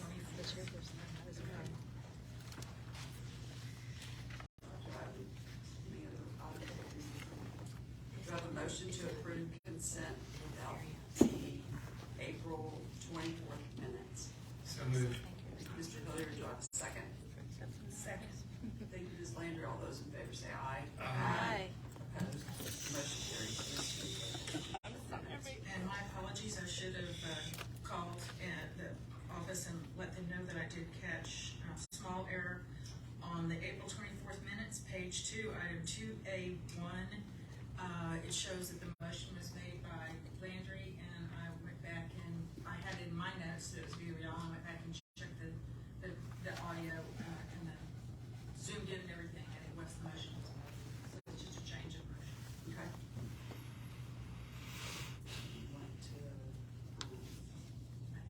Any questions on that? So, with that correction, I move to approve the minutes for April 24th. Okay, do I have a second? Second. All those in favor say aye. Aye. Opposed, the motion carries. Item 13, reports. A, interim financial and management reports. B, awarded bid report. C, third quarter investment report. D, open records request report. Those have been provided for you. Item 14, discussion and possible action regarding board members' requests for items to be placed on the future agenda and a request for reports from the administration. Does anyone have any? Got a couple of reports, but I think in the interest of time, I'll hit the highlights and send Dr. Mike an email if everyone's okay with that. Sure. But the Rome 4 special edition we heard from the first gentleman, could we get an email update on that? Was the first one. And then the other 3 I have are budget related. It was just going to be the number of central office staffing, some of those different things. But I'll send that to you. But then if we, everybody, the report will see it's just for budget season, so they have time to get a couple of numbers just the last 2 years and then project for next year to get an idea. Sure. As we're looking at all that stuff. But I'll just send it to you versus spending the next 5 minutes talking about it. We're looking at that. Sure. And I have one request for an email, to all of us, just listing the family specialists and what schools they are responsible for. And that's just an email to the board. Mr. Gerald will take care of that tomorrow. Okay. I have one more thing because my questions were satisfied about the Longs Creek thing, and that was part of what I'm putting on the agenda for the next meeting. So how can I remove that for the Longs Creek? You just say, tell me. I just want to remove the Longs Creek. Yeah. Okay. Done. Thank you. All right. Anybody have anything else? It is item 15, adjournment, and the time is 9:51. Thank you all for being here.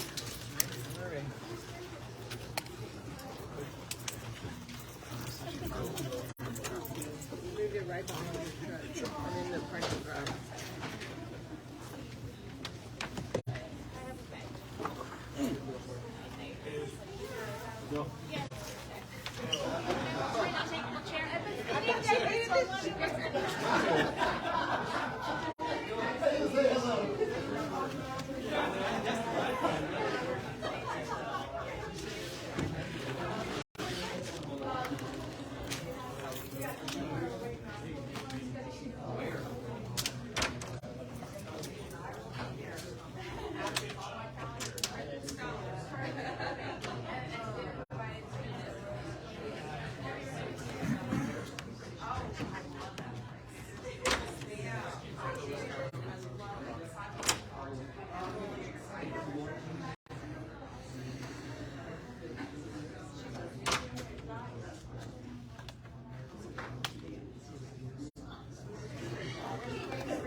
to all of current board members.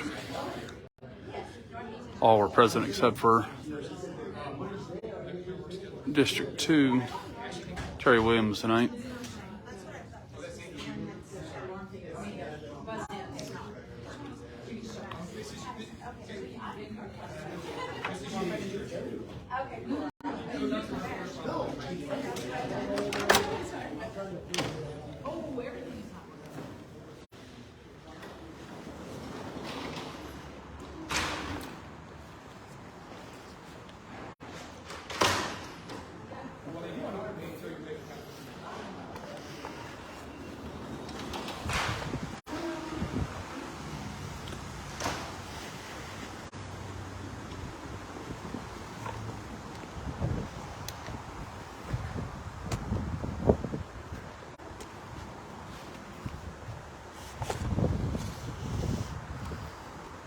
I'm going to give a synopsis real quick here in just a second. I'm going to get on the sidewalk.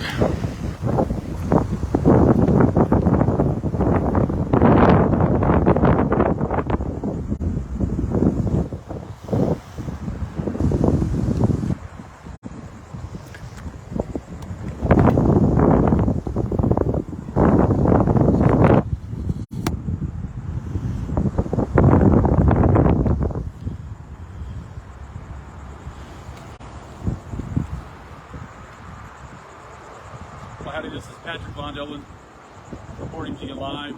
The NEISD Board of Trustees meeting just finished. Today's May 8th, 2023. And we've got some great news for you that San Antonio Family Association's work to help change the NEISD, particularly the sex education program, is working. Elated in the progress that's happening. And starting on this day 7 years ago, when NEIC's Board of Trustees, different board, on May 9, 2016, they voted to embrace the Planned Parenthood California sex education curriculum through their sister company called ECR. The curriculum is called Draw the Line, Respect the Line, for 6th, 7th, and 8th graders, 11 through 13-year-olds. In which it promoted promoscuity, perversion. Oh, and went a little hard here. Hold on a second. Check.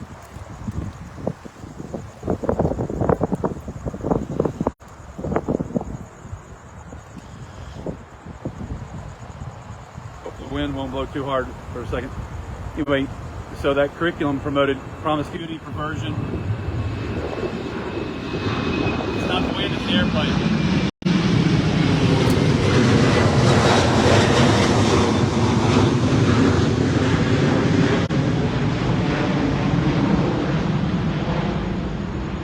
So in a nutshell, great news. The school board of trustees made a vote in recommending or adopting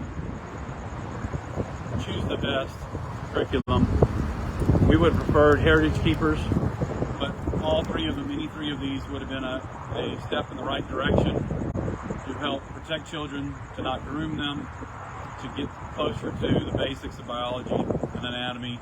We're not really not there. It's still sex education. It can still be misconstrued, but the Student Health Advisory Council did a fantastic job in going through the work and also getting the board to eliminate problematic videos and text. It was not done in May 9, 2016 or prior to that with the big decisions in high school curriculum. So was one of the things that in a long fight and discussions we had with then Superintendent Brian Gotardi, then Board of Trustees President Letitia Bresnahan, and Vice President Shannon Grona. The dynamics of the board have changed dramatically, and in large part thanks to the work of the San Antonio Family Association and others that helped change that makeup, and with education to parents getting that word out to help citizens and parents know what's happening in Northeast Independent School District. So we've seen a change over the last 7 years in directing it back towards parent involvement and parent engagement, parent approval. That parents have first and foremost rights over the education of their children. So kudos to the Board of Trustees, kudos to the SHAC, Student Health Advisory Council, and really doing a much more elaborate and thorough job than San Antonio Metropolitan. In May 9, 2016, San Antonio Metropolitan Health District was the acting independent consultant. And that medical director for San Antonio Metropolitan Health District is none other than Planned Parenthood South Texas former medical director and abortionist, Chicha Junior Wu. So as soon as they removed any outside consulting that took it out of the hands of the parents, that was step number one. It was great. Step number two was eliminating big decisions, Healthy Futures Texas, and draw the line, respect the line. PTR, Planned Parenthood California's sister corporation. 1 second. We have another plane here.